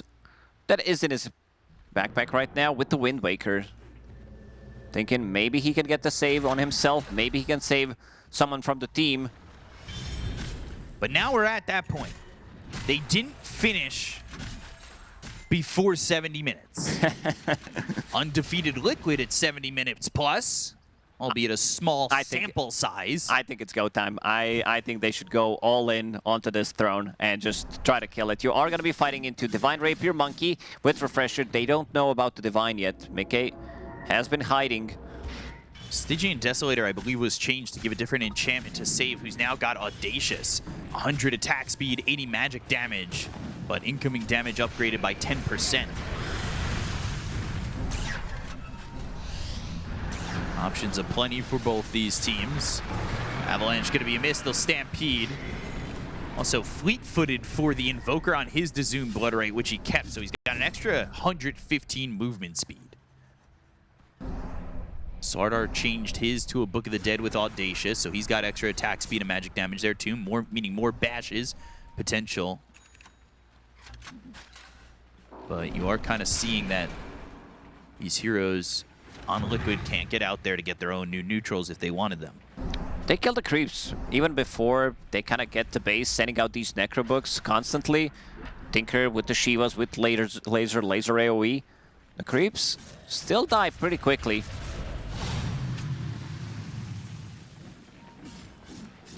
Monkey King doing this all without boots now, as he's traded up for, like we said, the Divine Rapier. But extra attack range might help out. These Wukongs could stack up. Seen them be a bit of a problem, and BetBoom don't look like they're going to go in before Roche. Nisha has Aeon Disc on Courier, because if you put it in the backpack, you have still a cooldown. So he's probably going to use his Courier, drop one of the items into the backpack, and then deliver it straight away with the Courier. They said these guys play Overthrow, and these are the moments where you need to get a Courier to come in and help you out and exchange these items, move around at these late minute marks.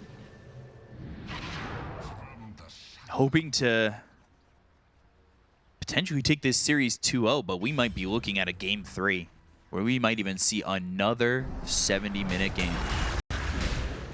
Can the side of BetBoom break the undefeated streak of 70-minute games for Liquid? They've now got a Divine Rapier flying in and delivered on Karatic, who's got 11,300 gold to his name.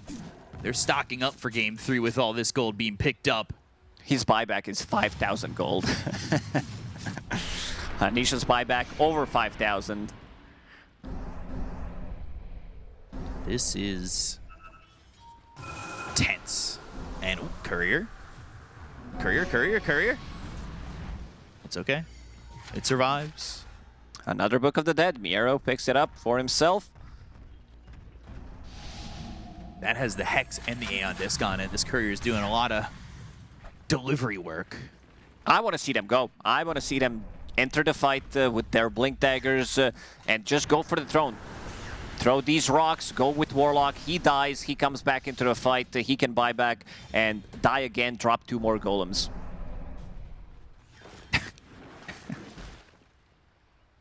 Buy back in, Boots of Travel 2 back in, die on purpose. Yeah, exactly. 2 more golems. Put all the items in the backpack or leave them in base so you just die instantly. Hey, you need the Ags and the Refresher. Come on. Gotta hold those. Nah, you're gonna use it the first time. Oh, yeah. So when you're coming back. When you're coming back, you're coming in naked. You just want to get one shot. I see what you're saying. Okay. Oh, man. That's very funny. Roche potentially in 30. That'll be 7th? Roche? I think the last one was 6th or 5th. Or does the number signify the next or the last? More things that I have questions on. Let's see, as they just have not stepped away from where they've been at on this side of the map. GPK has been sitting in this triangle for quite some time. I think Liquid haven't been able to replace their neutrals at all still. Just not able to leave their base at all. Tinker effectively still sitting 7-slotted, but his Courier does have Aeon Disc, yep. is... I can't click on it because it's on the throne.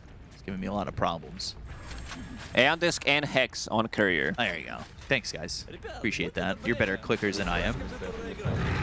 So it's Courier. Not as farmed as Tiny, but getting there. His Courier's got a lot of net worth on him. They still have not moved. Roach, another 2 minutes away. Wait it out. Don't risk Guys, anything. Don't go. Don't go.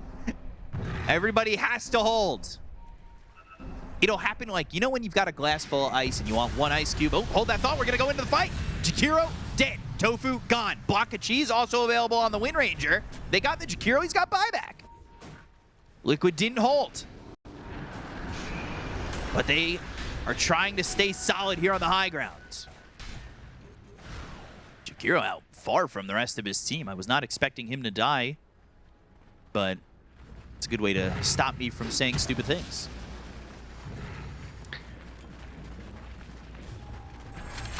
All right.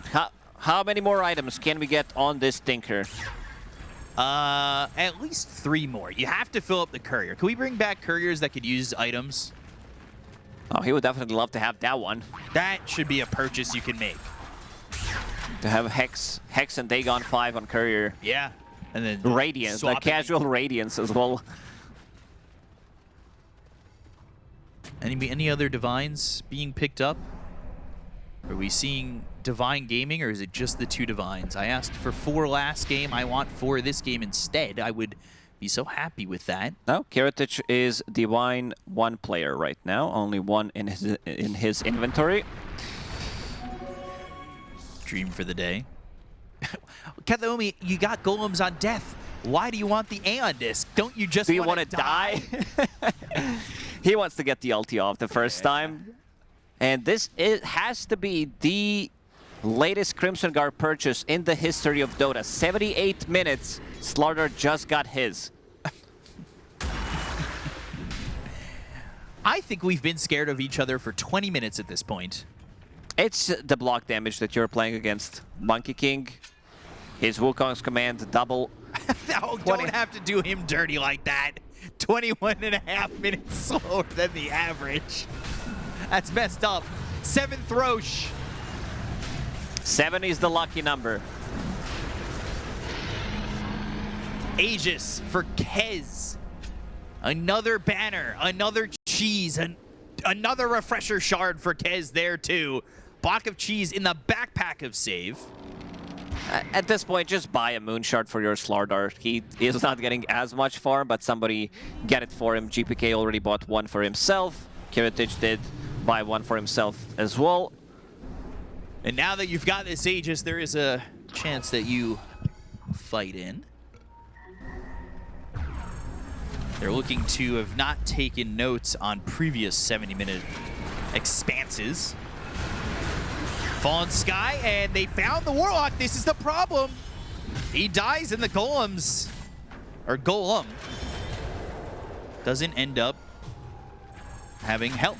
Nope, he doesn't have that Aeon Disc. It feels like he did listen to you. You know, I'm going to admit I was wrong.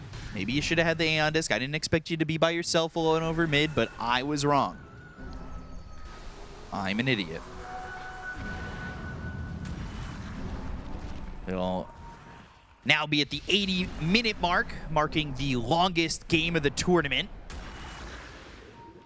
And I don't think we're even halfway done. Oh, this is the early game, just finished. Yeah, this is the early game. There's still 6 more items to get. There's the Aeon Disc. Still has buyback. Boots of Travel 2 for the Slardar, so he's going to be able to jump back with his allies.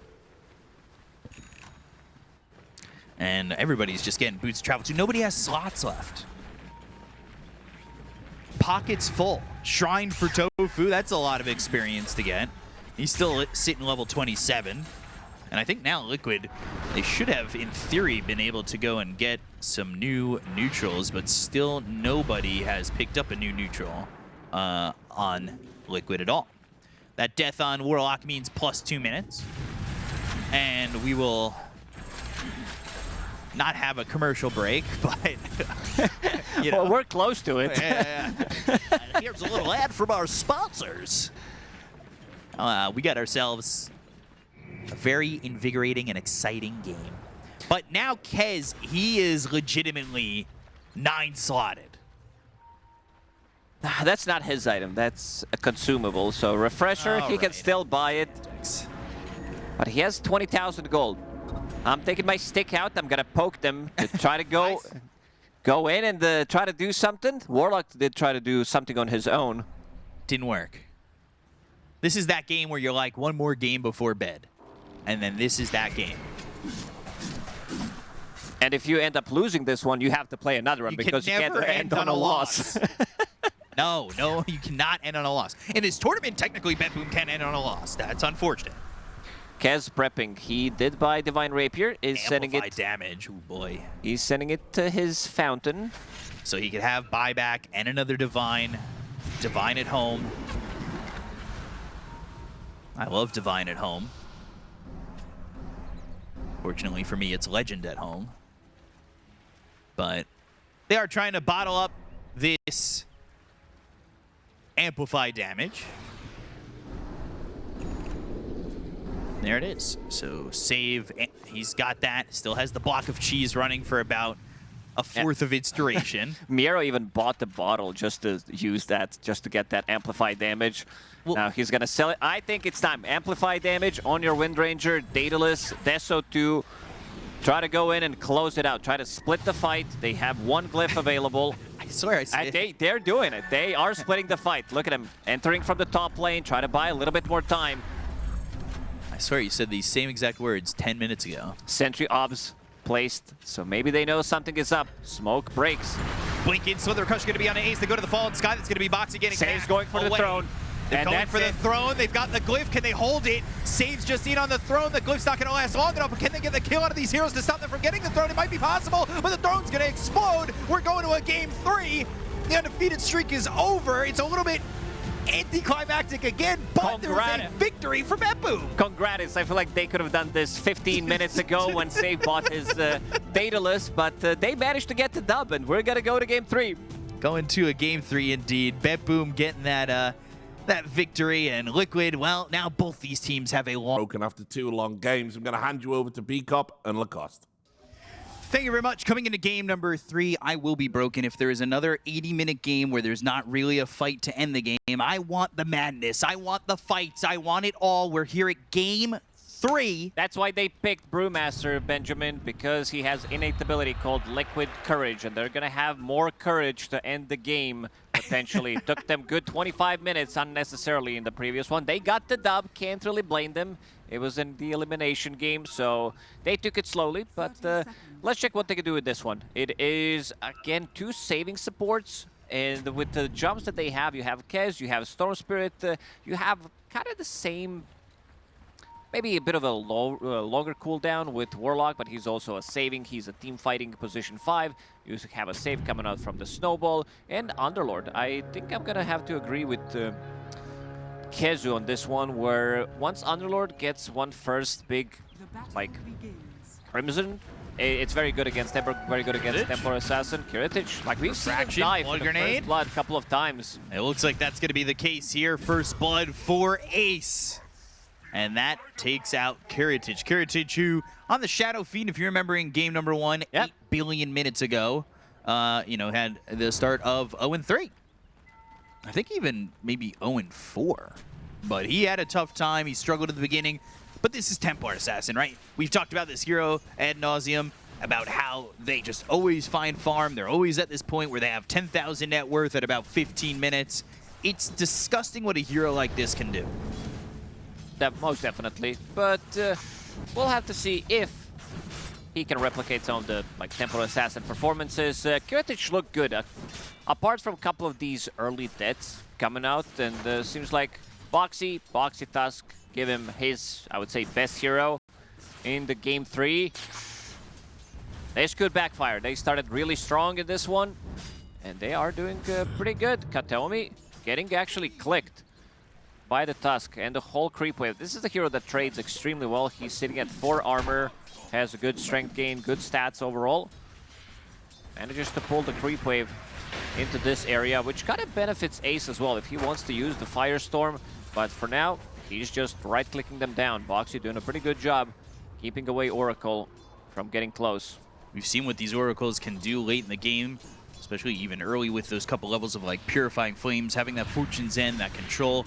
But usually what we do see too is if the team can control, which I feel like if the game goes their way, they should be able to control the objectives and get that shard. We can see that early Reigns of Destiny as well for Kataomi, and that also adds to what Oracle's effectiveness is, as this hero is, I feel like, a part of the meta now. It's been a couple sporadic games here or there, but this is a hero that I think all teams are starting to put on notice. Yeah, we saw Tofu yesterday had the extremely good series where he did not allow a single core on his team to die, and his score was something insane. I just got to double check that real quick because that was the game 3 against Team Spirit, and yeah, he was sitting at 7-1 and 29, basically becoming a Coracle.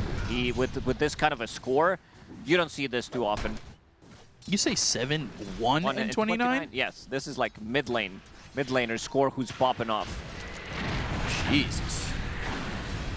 Fortune's End on a 2 blood grenade. Boxy, he's going to be killed. Purifying Flames and a right click from Karatic to now get them on the board. And that will be a kill for Karatic to kind of take care of the fact that he did give up that first blood. No surprise, Templar Assassins do quite well early on. And Miero now taking some damage from Mickey with that Echo Slash, while the supports kind of fight each other, because this Ringmaster does want to cut the wave. Karatic getting chased, Firestorm is there, Shards blocked him in, one more right click from Ace, and back and forth we continue to go. Karatic dies, he gets a kill, he dies, he kills, he dies, he kills. We're back in game number 1, it feels like. And Ace, he's giving them the clicks. It's only 1 point in Atrophy Aura for now, but with the tag team, that's level 2 tag team right now, so they're gonna try to overwhelm them with the damage. And Ace about to crack level 4, about to have Pit of Malice available. Seems like they wanted to go for the dive on Kataomi. This is something that they kind of struggled with in game number 1 between Karatic and Kataomi, was surviving this bottom lane. They're going to bring over the Ringmaster, but Kataomi is kind of out in no man's land with the Fatal Bonds on him and Karatic. They'll get the kill there, and it exactly happened this way in game number 1 because Kataomi had that second death, or Karatic had that second death, and then Kataomi was left in the lane by himself, and he died another time, and it was just Liquid kind of overwhelming the lane in that first game. And replicating the same thing, Boxy might even get the Courier, blocks him off. Courier killed. And running forward to try and get Boxy, but he's going to back away and pick up a bounty rune in doing so. So a good amount of gold on this adventure for Boxy. We didn't talk too much about the mid lane. Nisha, again, getting on top of in this matchup. Ember is good in the game against Storm Spirit before he gets any kind of a dispel mechanic, so you will have Searing Chains being very annoying for you, low cooldown ability, you have some follow-up stuns, maybe not stuns, but you have follow-up roots, you have Tame the Beast as well, and here they come. Blood Grenade. Tame the Beast lands, but Nisha not going to die. GPK's in trouble. He's dead close. Here with Boxy coming over. Save. Trying to fight back a little bit. Miero's also dead. Liquid dominating the early parts of this game. Tofu solo killed him. Tofu has 4 Grimoire stacks. Uh-oh. Not what you want to hear if you're playing against the namesake, the PGL Wallachia. And they've been trying really hard against this Warlock to not give him the Grimoire stacks. But he's getting him this game. Oh, he clips him with that one. Clips him. See, Tame the Beast getting that kill. At least getting something done. GPK about to crack level 6. Storm Spirit is 6 already. Because Nisha didn't go for boots. He knows the matchup, so went for Soul Ring. Extra bit of protection that you get, extra bit of armor, extra bit of tankiness as well. And save on Ringmaster, only losing 1 game out of 5. Pretty impressive. Yarrow trying to drag the creep wave behind, because right now he is not getting too much out of this lane. Brewmaster's not a hero that also like plays that well from behind. That was always his weakness. I think now it's slightly better. You don't necessarily need to use the Primal Split, get a kill. Before, you were kind of stuck. If you're Primal Split level 1 and 2, if you don't get anything done with it, you were kind of cooked. This is looking like games 1 and 2, as Liquid had themselves a 7,000 net worth lead in that second game, and in the first game they had it as high as 11,000, almost 12,000. They start the first 30 minutes all well and good, so BetBoom shouldn't be panicking by any means, because the series has gone this way continually. We'll see if they can bring this one back. Ace going to be standing in this shrine. He's already got that level 6 pushing towards 7. On top of the network, this is first pick Underlord. Ace. That's going to be a very early Vanguard coming out from him, and the damage output on their side is kind of limited. And I think once he picks up the auras, things are going to look pretty rough for them. And with the lead that they have, I also see that Mickey is going for overall better build on Kez, I would say, compared to Battle Fury. So you will be more active early on. You don't necessarily want to be farming as much. So Falcon Blade into Power Treads into Deso. Don't want to be farming as much, but when you know these games are going 80 minutes, you got to make it to that late game. We did see some of that from the Brew. Right? He did go into the, he's going into the Midas, but that is recovery more than just hey, I'm waiting for minute 80. Chaotic Offering comes down from Tofu. There's the Escape Act. Tame the Beast hitting onto 4 for a second. That includes the Golem. But Kethomi's still dead, and that's another kill here for Liquid. 8 minutes in, Warlock is level 6. They drop the Golem. We've seen this time and time again where they are moving towards the mid lane and making sure that they are getting the tower killed. And this time around, Nisha was wondering which kind of an item build he's gonna go for, because he needs a Dispel in this one. It's basically Searing Chains. That's something that's gonna trouble him. And once you go for Guardian Greaves, it's such a cheap item from the mid lane, and you pair it up with 1 or 2 items coming out from the offlane, you could potentially have 3 auras 20 minutes into the game, because Ace is off to such a great start. This is an amazing start for Liquid. All 3 cores farming on this. Fortune's End, Remnant forward, goes back again. GPK bails. Just kidding. Doesn't want to fully commit in, as more of these stacks are being made. Try and recover some of that deficit that they've got going on. Impalement Arts, Tofu doesn't have the Chaotic Offering, but Box is coming over, Tame the Beast, and trying to get one more click with the Shadow Word. Nice but play. they use the Snowball. He Primal Split. They still want to go after Tofu. The chase is on to try and kill him here, but another Shadow Word, more healed. Tofu on the run, gets a split out of this Brewmaster, who will find nothing for it. Foxy, he's just too good on this hero. And it was also communication with Tanisha to drag the creep wave so that he gets close by, that he can use the snowball on the creeps and also use the shards, keeping his position 5 alive. And while all this is happening, you have Kez, who's continuing to farm up, needs another Mithril Hammer to finish off his Deso, and you also have Ace coming in, and seems like he wants to go for Lotus this time around as his first item. Tame the Beast, GPK gets low real quick, dies. Got the haste at least, I guess. Not too happy about that one. That Static Remnant, 512 magical damage. Oof. That really blew him up. Stacks for Kiritich. He wants his own Desolator, 10-6 on stacks. I know it's early, but what's the Dota Plus already staying in win percentage? Because this feels like Liquid are having their best early game so far. 86%. Casual 86 at 10 minutes. Sheesh. God damn. It does feel like they are in full control of this game. Templar Assassin, she's not fight ready yet. Kiritich will need to farm up his Deso, maybe pick up a Blink Dagger. And Storm Spirit is ready. Nisha, Mech, 10 minutes in. Already completed. There's going to be Lotus Orb to remove some of these more annoying spells. Mostly Searing Chains, and you will have another way of dispelling things, because Templar Assassin definitely later on will have the shard against the Storm Spirit, so you can take care of that. But I would also love to see the auras coming out from this Underlord. Expect the Underlord to move into these fights with the Fiend's Gate.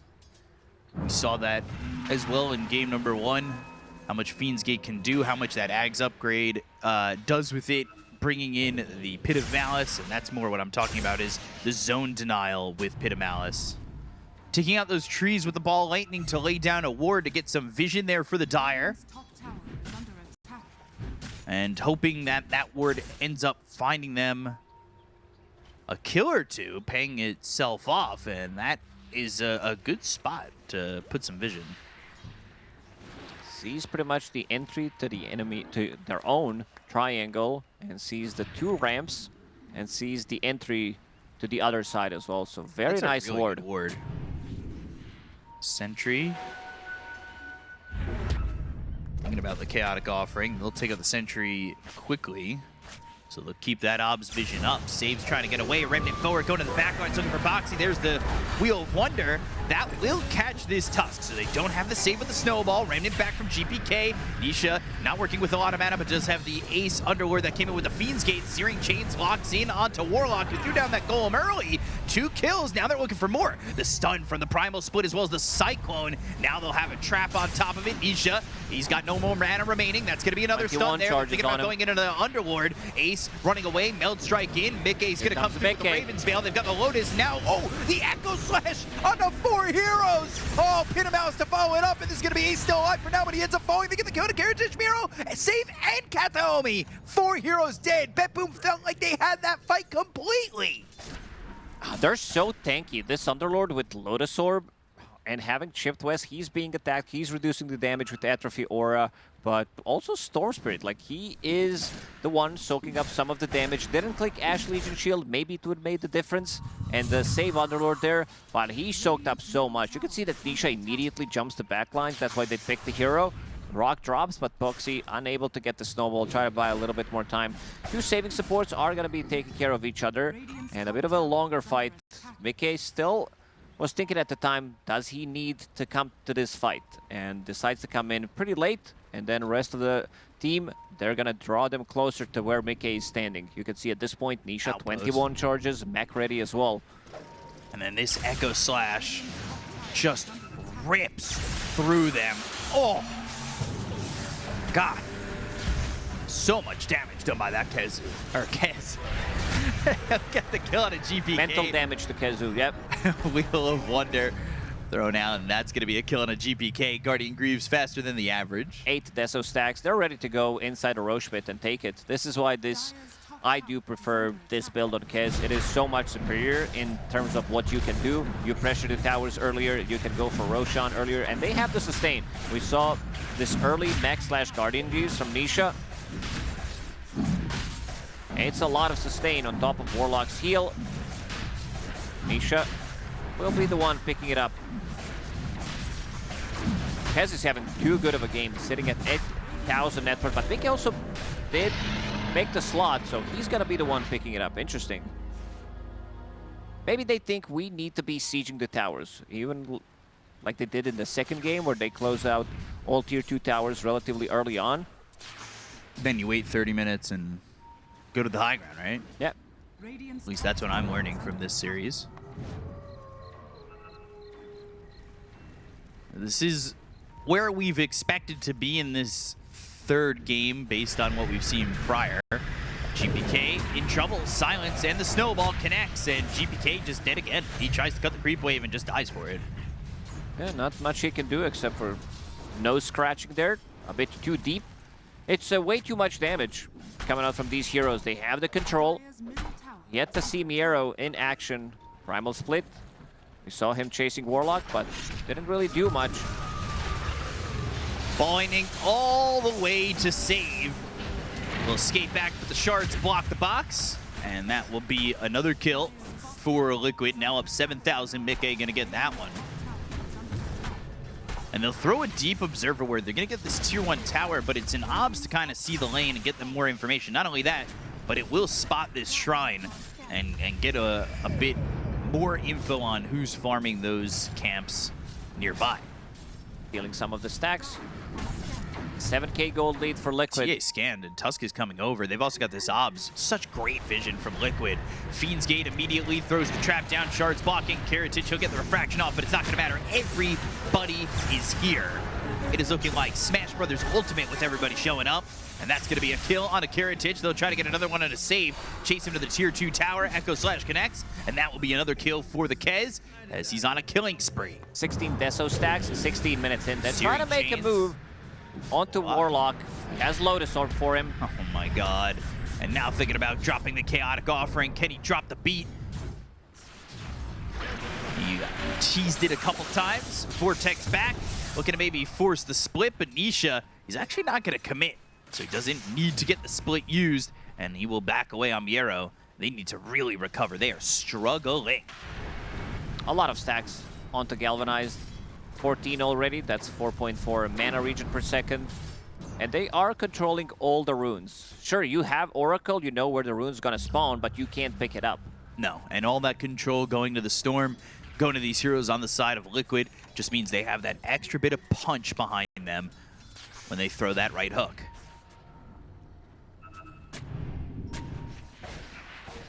But the lead continues to extend. This Kez continues to just run forward, and with the backing of his entire team, is not afraid to continue to go. There was a Raven's Veil off to the side trying to go and get this Templar Assassin. Karatic able to blink away with the refraction.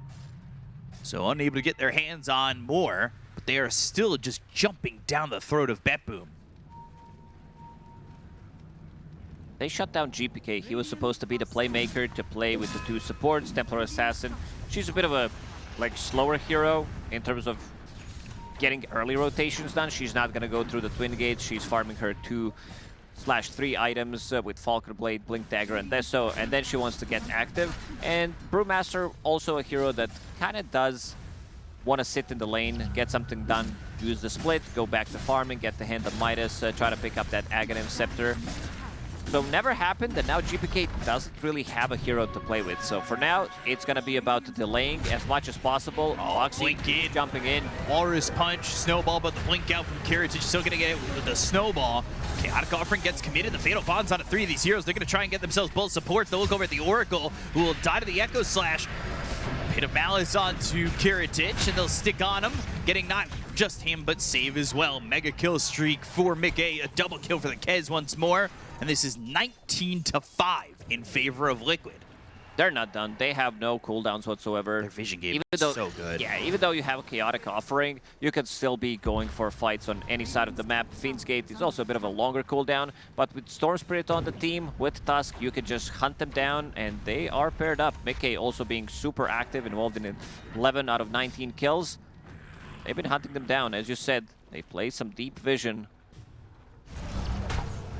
Look, I'm talking about the vision so much, and the movements from Liquid have just been on point. It's been, I would say, the donut of vision and movements, because I'm glazing it. And this has just been Liquid, all checked boxes, just completely checked off. Binding it, they will find themselves the Oracle. But Boxy getting turned on for a second. Pin him out. Is going to be thrown down onto 3 of these heroes. Now they're Impalement Arts. They get the kill to Boxy. They'll end up losing 1. But now Kathomi able to false promise himself and survive. Tofu's dead too. GPK's got a double, but he looks like he's going to fall. Will Remnant away. Gets away for Nisha first, second, but the ball ain't need to stick with him. And now they look over at Karatic as they land the Wheel of Wonder. They've got the damage coming out. Kathomi's dead. Mickey falls. That's big hero damage coming in from Karatic, trying to go for more. They have the Primal Split from Miero. They'll tame the Beast on to Ace, but the Pit of Malice is keeping him away from getting the damage out onto the Underworld. They get the kill there. They're looking for a full team wipe, but can they get Nisha? Can they catch up to the Storm? No, they can't, but 4 heroes dead on the side of Liquid. Betboom, it's about that time where they start fighting back. Is this scripted? Like, we're seeing it 3 times in a row. Liquid completely dumpstering them in the laning stage, having a massive lead, and then Betboom pulling it back. This was the fight with Aghanim Scepter on Brewmaster, and this is basically level 3 ulti. So you're dealing quite a lot of damage, and you can't kill the Brewlings unless you can burst him down from 100 to 0, which is not going to happen because of his Liquid Courage, 2 saving supports behind them. They're fighting underneath the vision. Betboom has the whole vision with this high ground. It started really well. Misha also fighting a bit of a different fight here, going for the supports, making sure that he's also going to be killing GPK. And has Guardian Greaves ready, but doesn't pop it on his allies, which allows them to kill Mickey. And Mickey... They're going for Miero. Bit of Malice. Ooh. Escape back. Snowball going all the way to save. They'll get the kill on Miero. They'll take out the Brewmaster, and now they'll find themselves the Tusk. Box is going to die to the Purifying Flames. Echo slash GPK running away. There's the ball landing from Nisha, but not going to catch this Ember. GPK is doing good amount of damage, even though he is the lowest network core at the moment. Spirit Vessel has casual Kaya and going into a BKB. I'll tell you one thing, with the way that Betboom have fought back in the last 2.5 minutes, it sure as hell does not feel like fucking 8% chance DOTA plus. Definitely not. As long as they can get the Brew Split in a fight, they can be controlling them. Either use it on Kez, because he's the most damage, or you can use it on Storm Spirit, and you can see Liquid itemizing immediately afterwards. They need extra bit of protection. Mickey going for the BKB, knowing that they have no BKB piercing tools, except for some right clicks from Templar Assassin. Heritage also catching up with Mickey, about to overtake him if he continues to farm up like this. Hashtag just TA things. Because this Templar Assassin, the whole side of Betboom were basically getting shut out this game. There's always that little bit of hope. BKB next for Mickey. We'll see if that is the difference maker. But man, Betboom, they've always found a way to bring these games back and make these games long. Boxy, he's going to stand on this higher ground. He's got a blink, so he'll be able to get away from these heroes on the side of BB Team.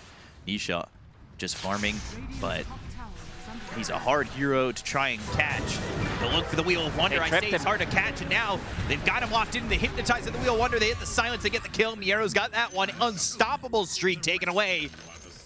And it's like we're watching a replay of a replay in game number 3. We are back again. Guys, 80-minute banger. Mark it down on your calendar. They'll look for Tofu. They've got the silence, the deso damage. Yeah, it's going to overwhelm you, Tofu. You can heal as many times as you like, but it's not going to be enough. Save, man. That's why he's having such high win percentage on the hero, sitting at 80% at Wallachia. The way he uses his spells, he almost never misses. Like every single time Wheel of Wonder hits, you will see him use it, tame the beast as well. And this is also pre-Ether Lens, pre-Blink Dagger. So he's really setting things up quite easily, and it's only going to get easier for him. That's right. Save. So good at this hero. Impalement Arts, man, that is, I mean, everything. The Ringmaster, to me, when you can play it at the level of save, and obviously that's the best of the best, it just feels like one of the most broken heroes out there. It offers so much. Kiritich just continuing to farm. And this team getting together and looking to just maybe make a comeback happen at about 27 minutes. But the question is, honestly, when it's going to happen. It's not an if, it's a when. Liquid's waiting for BKB on Kez. And Storm Spirit, I think he's going to keep this Veil and get Nullifier first, because he's getting sick and tired of all these annoying spells that the supports can throw. You're playing into Escaped Act, Solar Crest, Ghost Scepter now on Oracle, Fate's Edict as well. So when he decides to go on a target, he wants to be able to kill that target from 100 to 0. Betboom knew that Roche was up, but it spawned over bottom. It's going to make its charge to top. As we see an adult Roshan go to top. They could set up for it on the side of Betboom, but Liquid nearby, knowing that this timing is around. Brewlings are not gonna die. Miero, like, very close to his AC, and also level 15 talent, plus Aghanim Scepter. That's extra 600 HP to Brewlings, so you can't really focus them down. Even a BKB, Betboom, they definitely feel fight ready. Tire scan is going to connect. They know exactly where they are. Ember ready with the GP BKB, and see how the fight goes. Ob Sentry combo to get some vision over into the triangle, but they've got the smoke. They're on the north side of the pit, really northwest. And kind of waiting for BetBoom to show themselves. If this smoke breaks, Kiritich is going to be alone. That's exactly where it breaks. He's all alone. But now they jump into the walrus punch to go to the Fiend's Gate. They should be able to get the kill, but no, the 4-step away. He's silenced. He's helped by Save. They have the escape back, and that's going to be this Ringmaster just trying to save the life of this Templar Assassin. Raptor dance off to the side, still trying to get a kill here onto the Ringmaster. They get the kill to Save, but they'll look over at the Warlock. GPK doing what he can. Tofu ends up dead. Buyback coming out from the Ringmaster. The chase is onto the Brewlings. Miero goes back to form. They get the kill to Foxy. Liquid, it may be falling apart for them. They get the Tame the Beast. They hit the Impalement Arts. Big is going to be in trouble. He's dead. Kez, gone. He's taken out of the fight. Pit of Mouse isn't going to matter. There's the false promise coming in from Kataomi, and they'll find themselves this Underworld who's just able to TP out. But it is back to even again. BetBoom, they win that fight like it's almost gonna be scripted. I mean, we're back here even again. They're trying to focus down the Brewling supports. They're getting their spells off. You see Oracle ulti, you see another box, and they don't have enough.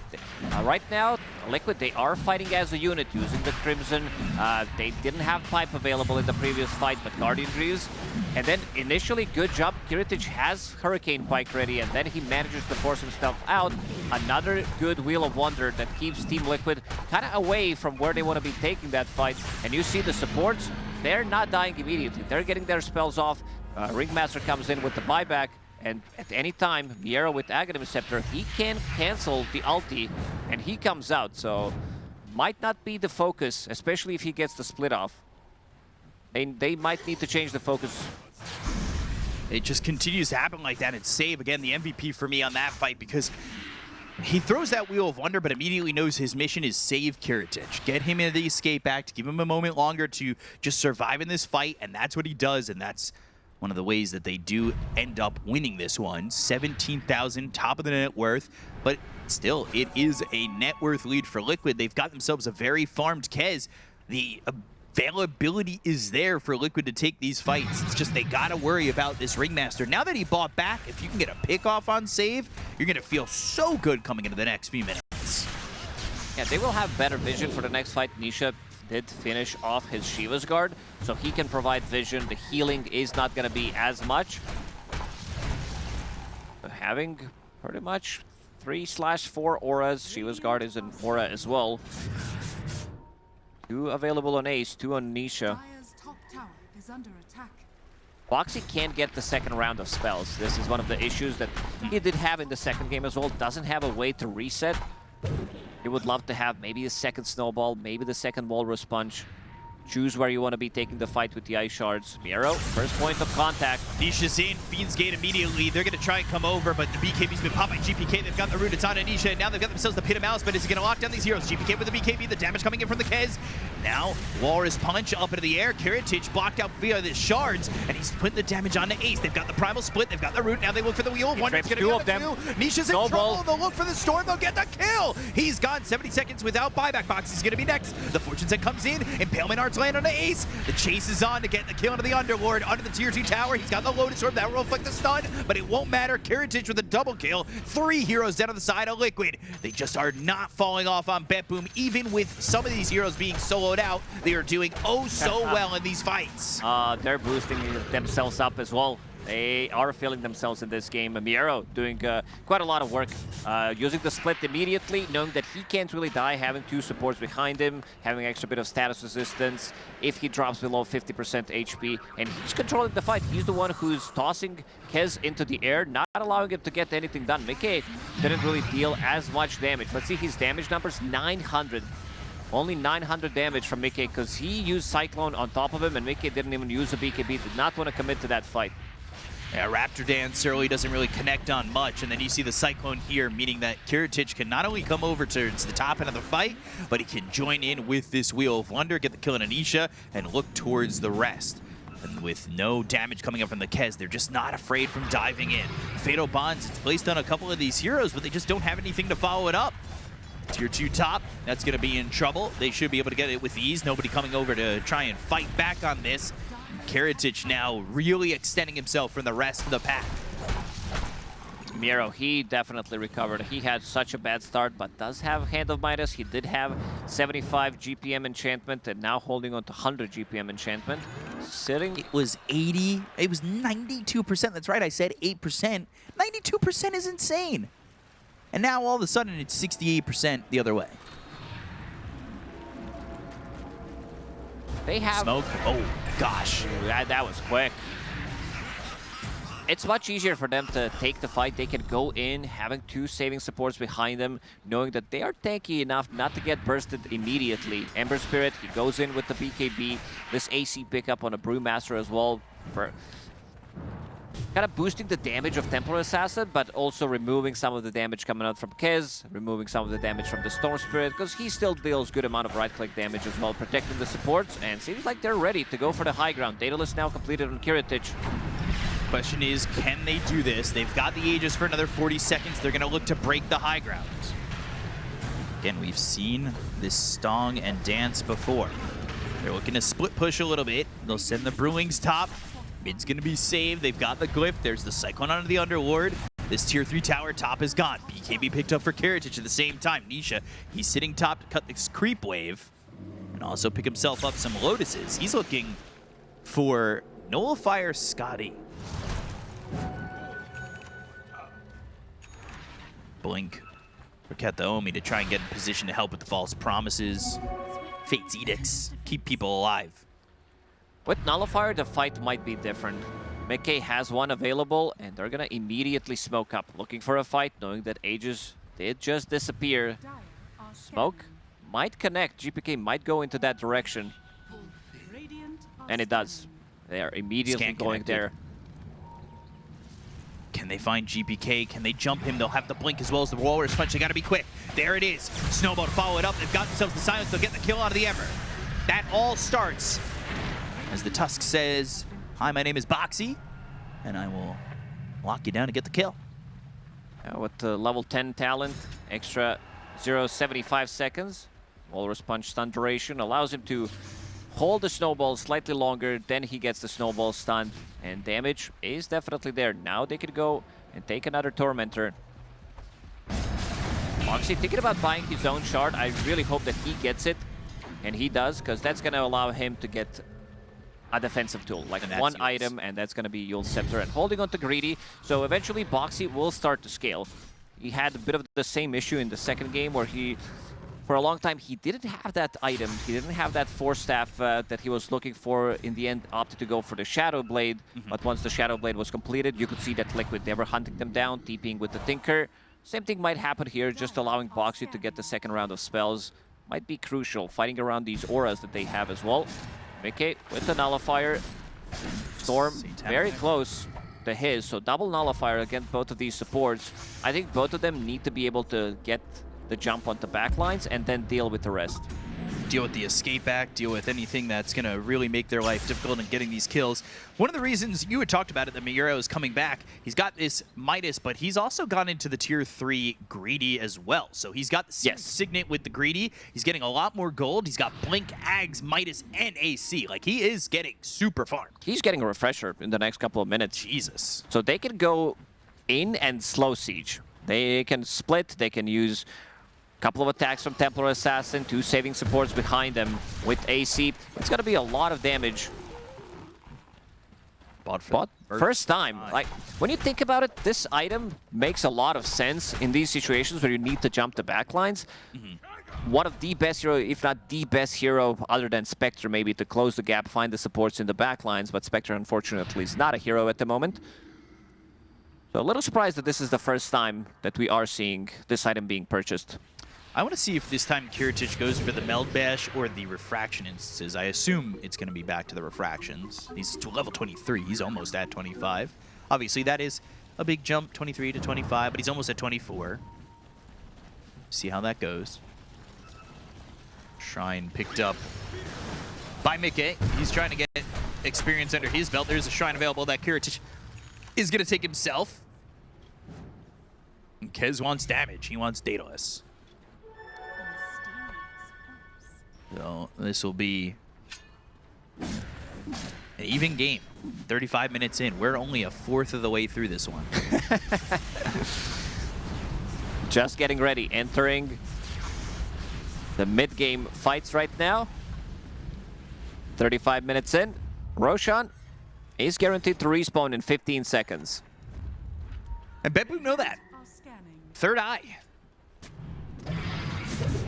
Side of searing chains on to 3. Carrots chunks in mellowed, but now Mickey, BKB. He's stuck with the shards. Back, but the shards are in a great spot for, well, BetBoom as they're trying to retreat. It was not that well placed from this Tusk. They'll get the kill on Anisha. They'll end up losing the arrow. It's a 1-for-1, but the shards of his own ally blocked Mickey out. BetBoom, a sigh of relief seeing that.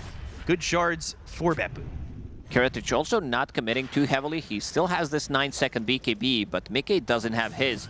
This might be what sways the matchup in this one, and Roshan is now available. Brewmaster did pick up Refresher, meaning that he doesn't have buyback available. So that's going to be long 40 seconds. Already Divine territory. As we're looking at Karatic, he has that queued up. We said that they need extra bit of courage. What happened in the previous one felt like they could have ended it a long time ago, and Karatic seems to have the same mindset. Roshan roars, and they'll get the golem for 150 gold to get more towards Karatic and that Divine Rapier. Mickey picks up the Daedalus. This time they need to watch out with the shards, as he'll look to jump in. But shards thrown over onto Roche, gonna block their path from jumping in unless they blink. Upheaval sending these fiends over, these mini golems. Palmenar's hit 2, Searing Chains hits on to Ace. Eventually they're gonna have to try and go for Roche if they want it, but the Wheel of Wonder is there. They've stayed too long, they're gonna get hypnotized on Ace. And so they'll look for the damage with Karatic. Ace is soaking up a lot of it. The Upheaval is down again. They don't get any kills, but they do get themselves the Aegis back into the hands of this Templar Assassin. So they have Cheese, they have Refresher, they have Banner ready. Let's see how they're gonna approach the fights now. Primal Split coming off cooldown. Karatic didn't use his BKB. I think it's time to go and slow siege. Use one of the Primal Splits. You have another one ready. Blink in, split, and just go from there, because again, they're going to be having some of the issues playing into Fatal Bonds, playing into shards that are going to slow them down, Pit of Malice and Firestorm. So they need to find a way how to address this issue. It's going to be a tough issue to address. And he actually went Melbash again. Damn. Okay. So, Karatic. Divine is far from being picked up, but by the end of this Aegis, he should have that gold. We'll see. Liquid. How can they defend against this? Net worth-wise, it's pretty close. But overall, this is when they're going to have their most courage. Although I say this, it took 7 Roches to get the last game done. I don't even know if Aegis is enough to give them the... It's a farming Aegis, okay? No, I could see Karatic try to risk it and pick up Divine Rapier, sell his Power Treads, put the BKB in the backpack, and then go from there. Because if they win the fight inside the base, I could see them winning the game off of that. There are no buybacks available on all 3 cores on Liquid. They probably don't have that read yet, but Nisha does have buyback. Buybacks are not as plentiful, but are half there overall in the game. Sometimes games end with everybody having buybacks. Sometimes there's buybacks available and you lose the game. But we'll see as they smoke. Where will they wrap around to? They wrote this C on the map to try and maybe wrap towards the triangle of the Dire side. Nisha might be the one who cuts them off. He's looking for that Aghanim Scepter to get that blue hole. Sunfist Searing Chains, Meld, waiting because he'll have the bash. There's the Wheel of Wonder. Nisha's in trouble. Ball Lightning to get out of the Wheel of Wonder, but they find themselves the Warlock, and they'll get the kill to Tofu. Fiend's Gate moving forward. Mickey getting controlled. It's going to be control on to GPK. But Mickey, Guardian Greaves gets popped by Nisha. Still, they have the control. The BKB's going to be popped by Mickey. He'll go to the Raven's Veil, but they're going to continue on looking for this Kez. Miro, he wants more. The damage, but there's the grappling call of the Cyclone out of the Tusk. The chase is on for Ace. He's got the Lotus Orb, and they'll disengage, just losing the Warlock. Mickey had to use his BKB in the previous fight. That's always going to be in favor of BetBoom team. Karatic still holding onto his 9-second BKB. And also no BKB used from GPK. Primal Split gonna be on a slightly longer cooldown. He did not go for 20 talent that gives him minus 15 seconds. Instead, wants to have extra bit of damage, which he still does a lot. When you have Fire Brawler stance, you are right-clicking for quite a lot of damage with this AC. Dire's bottom tower is Queued under up attack. bots and BKB. And an X being built for GPK. There's that tier 2 tower. That is, in fact, the last outer tower for Liquid. This is the hard part. Coming up on the high grounds. Walrus Punch, Impalement Arts, that lands on an ace. They've got the shards that block him out. And Malice is there, Remnant forward, and they're looking as Karatic. He's trying to stand tall. He's got himself the false promise.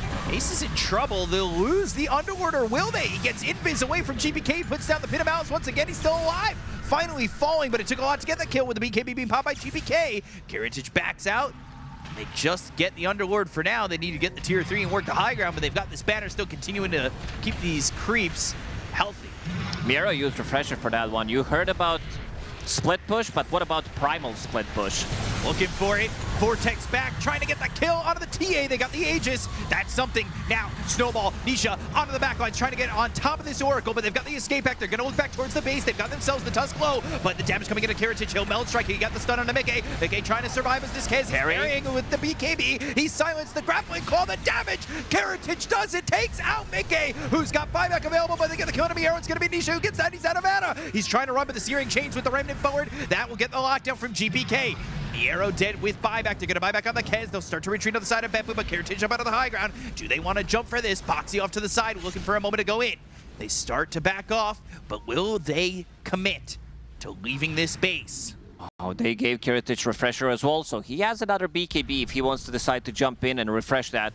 But two buybacks, two big ones. Ball Lightning, Nullifier, but they're jumping into the Fortune's End. The Impalement Arts are going to be there. The Echo Slash is going to be used. They got the Nullifier as well as the Silence, but the BKB is going to be used here by the Templar Assassin. Glimmer Cape keeping Nisha out of vision, out of sight, out of mind. But the Ball Lightning in, looks over. GPK was there. He's got the Searing Chains, trying to control him. Miro coming with the buy. And now he's got the kill on Nisha. No, he's able to Ball Lightning away. Mickey with the Raptor Dance. No, he's going to be silenced by the trap that was laid down with the shard. Now the Raptor Dance comes out. Mickey, pin him out, locked down. There it is for Ace. Trying to chase GPK, but he's got a BKB. He'll TP out. Ball Lightning looking for more, trying to get their hands on Miero, who looks for the split. He gets it off. He's still not going to die. They got the kill to Karatic as well. Save. Ball Lightning from Nisha looking for more. But this hero is split. Miero, he's going to try and survive. He bought back for this one. Way. He bought back body blocks from Ace. Just trying to stay onto these Brewlings. He's waiting. They are just waiting for him to come back to form, but they've got the Cyclone onto the Kez. It's not going to be long enough. Can they get the blink away? Yes, he can, but can he get away completely? Nisha looking for the lockdown, gets the Vortex. No hold on to the Brewmaster. They get the kill. He's gone for 100.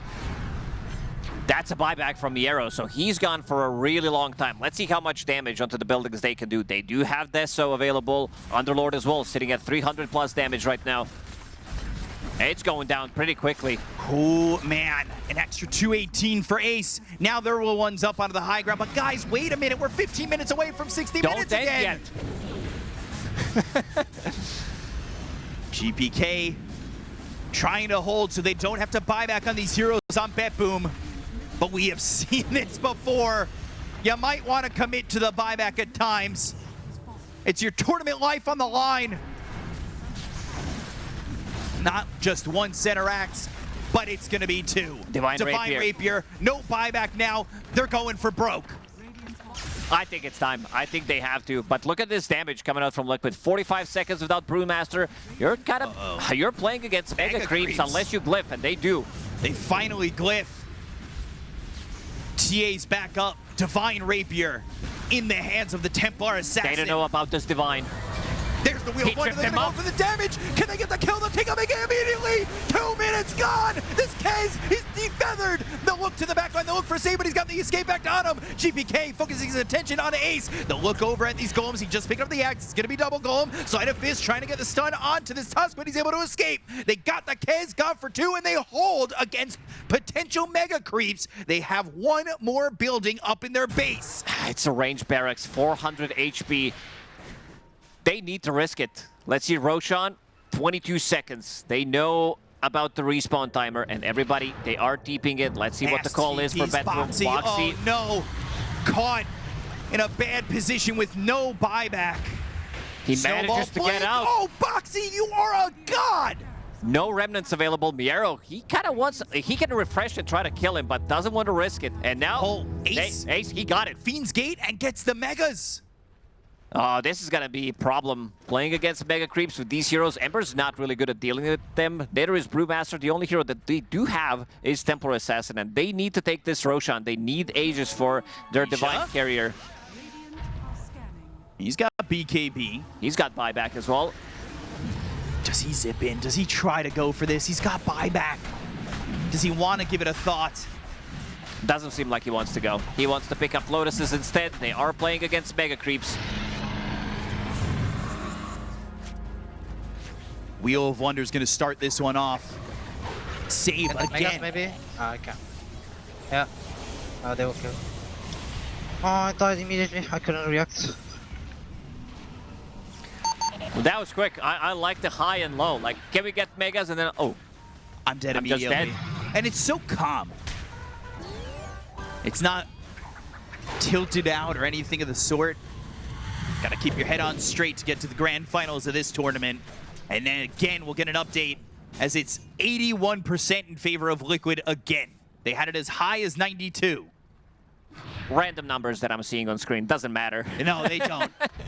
I mean, even the time is a random number because once it's above 60, then I care. Double bots. Now available on BetBoom. They want to be pushing out these lanes. One available on Brewmaster, one on Ember Spirit. TA can push one of these lanes, but they, as we said, are going to be struggling a little bit. Dealing with Mega Creeps. Double Greater Lotuses on the Storm. These Mega Creeps, how do you deal with them? Especially if you're willing to leave the base. These creep waves are at about halfway down your lane.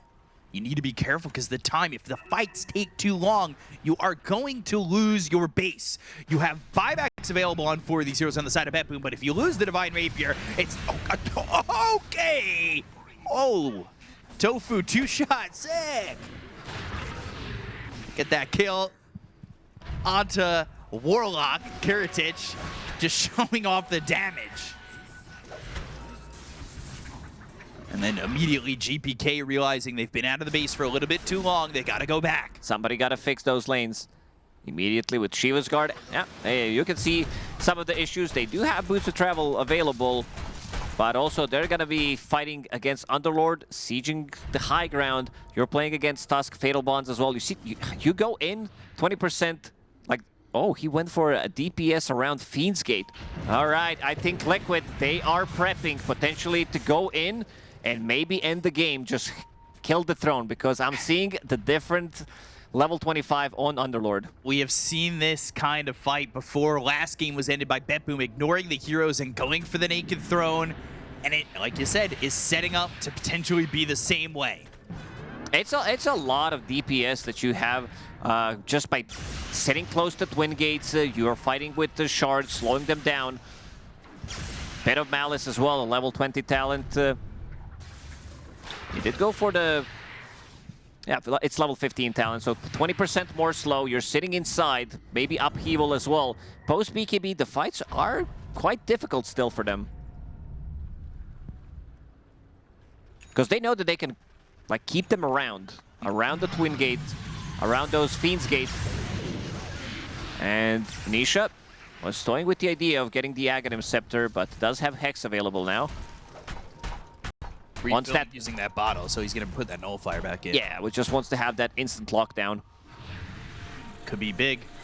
They could start with that Hex.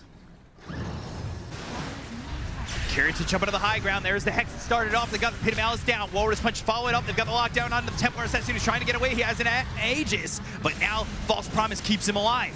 Isha going towards the bottom where they've got the Brewlings on the Primal Split, trying to take these buildings out to the bottom lane, but the Kiritage, False Promise, not going to be enough. So he ends up popping. Pinamalus is there. They're still continuing to control these Brewlings. He's got to get back to form. He's got to try and refresh and get there again, but the Hex is out from Nisha. The Wheel of Wonder comes through, but the BKB's going to be popped by Nisha. Miero's going to be dead for 85, no buyback. Save might be next. Goes up into the high ground with a whoopee cushion, but the Yules he gets him connects. They'll get a kill with the Walrus Punch. He's got buyback, and now GBK is going to be able to TP out. They need to clean up these creeps that are coming into the base. They tried to get what they could, but they'll leave with one less hero with buyback and one less hero with buyback. 18 seconds till Brew has it, though. Liquid, they have no tier 3 towers left. They have open barracks. So they're trying to split them up a little bit, but you also need to take the fight. Your creeps are also not as strong as Liquid's. So now Liquid, let's see, maybe they want to push it. Maybe get some buybacks out of the system. Buybacks on their side available on pretty much 3 heroes. Boxy is just going to have enough gold, but yeah, Underworld might have to farm it.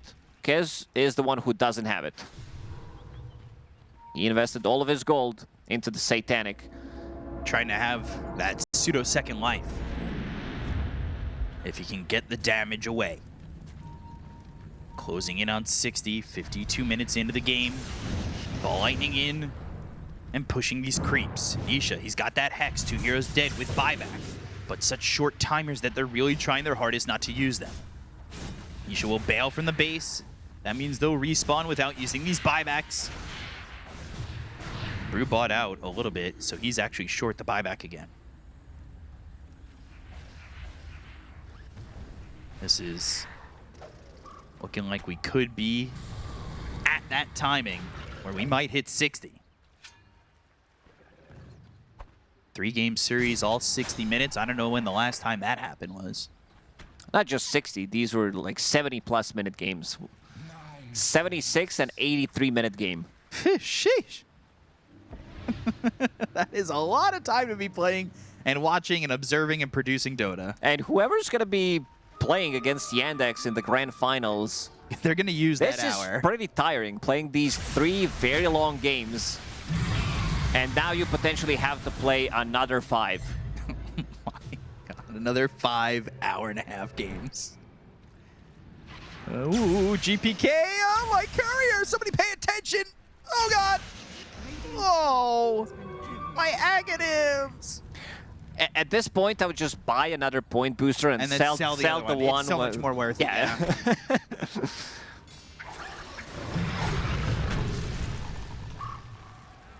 How tight has this net worth been for the last like 10, 15 minutes? It's this heart rate graph, but it does feel like we're constantly just going back and forth on the net worth. The highest was 11,000, and then it jumped back down to 4,000, and it's been in that tight range ever since. Some Idols of Skriak available for Liquid and 2 for BetBoom.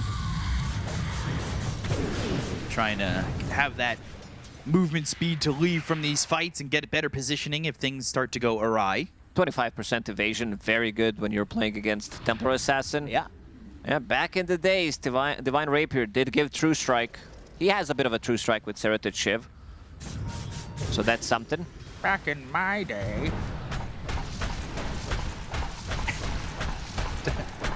Why'd you look at me like that? I didn't. Roche, let's see what this extra timer is. I'm going to call it now 2.5 minutes. Because this game knows that they want 60 minutes. We all, chat, you guys want 60 minutes. I know you do. If you were a crowd, you'd be roaring. But just roar from home. Do your thing. And nailed it. Almost full 3 minutes. It's too easy. It really is too easy. This was the one that he had queued up, but I did not see him finish it. So Aghanim Scepter.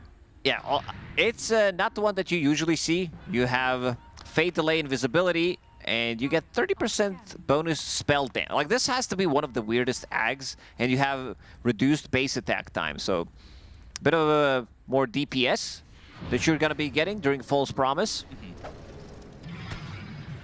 GPK really waiting out that courier. Not investing the extra, what would end up being 600 gold. He knows when Roshan is respawning. No need to rush anything. Yeah. Liquid might be trying to put the stopper on that, though, by how pressured they are forward and maybe looking to kill BetBoom before that Roche happens. But they are pressured here, expecting Roche to be a little bit of an earlier spawn. Spoilers, guys, it's not. Unfortunate for you guys. Yeah, spoiler alert, this game's not going to end for another 20 minutes. Go grab a drink, get some snacks. Hydrate. Yeah, exactly, because it feels like we are going into that 60, 70-minute territory again. Abyssal Blade again, picked up on Ace. Let's see what he decides to swap out, whether it's going to be Treads. Seems like he wants to get rid of Pipe. Yeah, he does get rid of Pipe. You did a good job, Pipe. Now it's time to upgrade for a better item. Yeah, sorry, I don't smoke anymore. Go to the Abyssal. Have that lockdown, and then... Well, Ag's also picked up for GPK, so he's got that upgrade there too, and that could be pretty relevant as he picks up a Hex, or looks to pick up a Hex. Still just one Divine. It's disappointing. Thought we'd get more. Such an early Divine. I was scared that with the early Divine, this game was going to end earlier. That's not happening. Everybody's got buybacks but the Underlord. He's just 30 gold short, so it will be 10 buybacks available. Is TA doing that thing where they hold gold for buyback and Divine? Not currently. But last game we saw 13,000 gold held up. Now we're 3 minutes away from tier 5s. Roche, 15 seconds away from Roche Mambo number 5. If Liquid has vision, and they do on the high ground, once they start Roche, they could maybe go for a play with Twin Gates. By Twin Gate, I mean Fiend's Gate, and try to put pressure for them to TP out, and then they can also try to get out of it. We'll see how they approach it for now, camping the high ground. Roshan is going to be on Dire's side.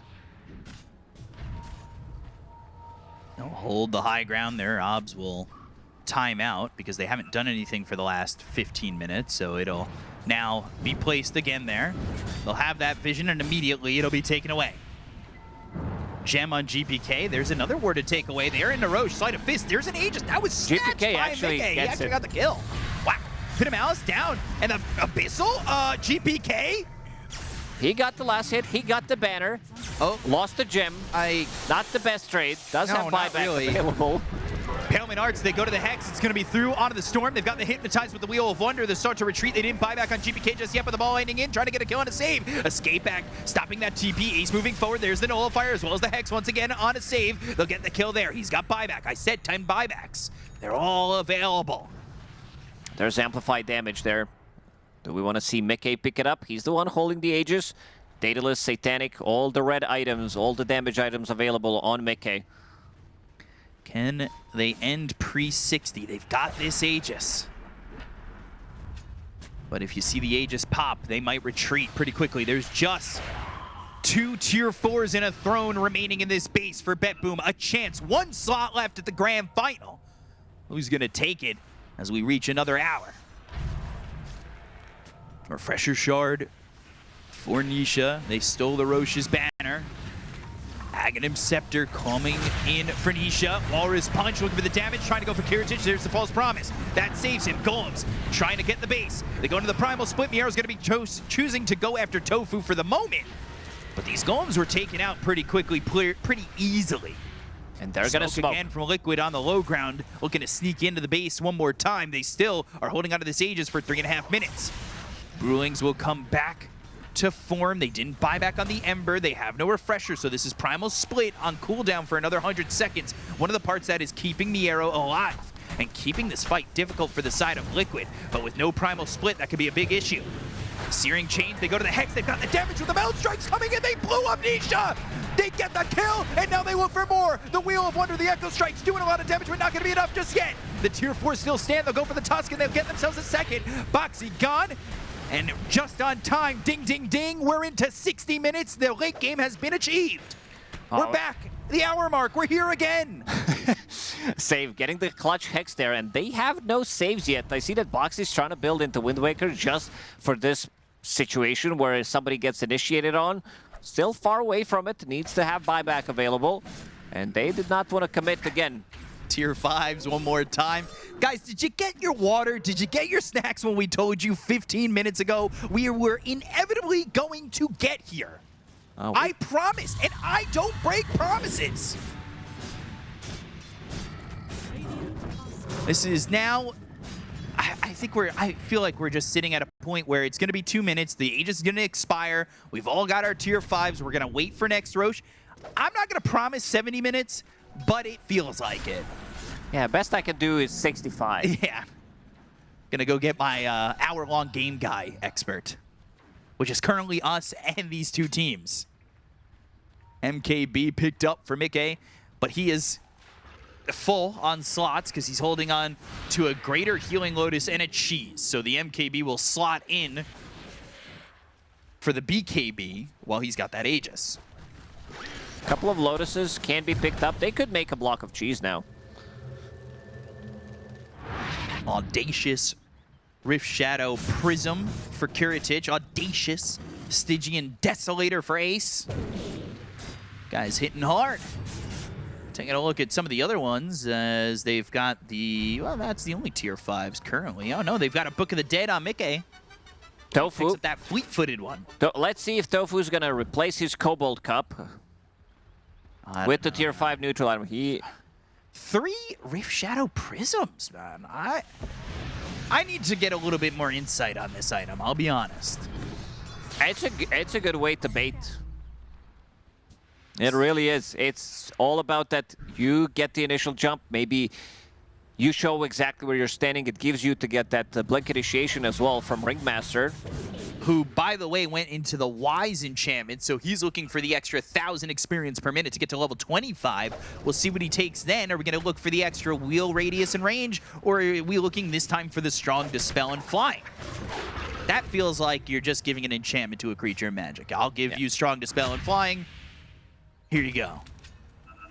That one seems overall better, like having a Dispel mechanic against the Silences, against Fatal Bonds, Pit of Malice, all these annoying things. If you can throw that onto your carry, but they also need to precast Nullifier. You're playing against Ringmaster, you become untargetable, so gotta be aware of that. Aegis gonna expire. Potentially see you guys in a little bit, while Roche is now 2.5. I'll add the extra timer already. 5 minutes away. It's gonna be a while. I will say I'm impressed by the Divine Rapier staying in the hands of the Templar Assassin for this long. This might be the longest held Divine. This was bought long ago. And Aku has not been able to get his hands on this Divine Rapier.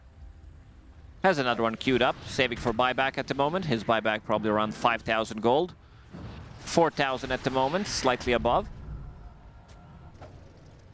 3.5 minutes till all the buybacks are back because Save's still missing his. We do love getting to these points in the game where we get 10 buybacks available. And we sit in this weird spot by the triangle and we think, let's go in. I'm not in your room. I'm in your room. I'm not in your room. Or I'm not in your base. And it's just, eventually, they just focus fire and get the throne. But this time, it may not be so easy. There still are 2 tier 4s. So it's not as simple as the Naked Throne that we saw in the last game.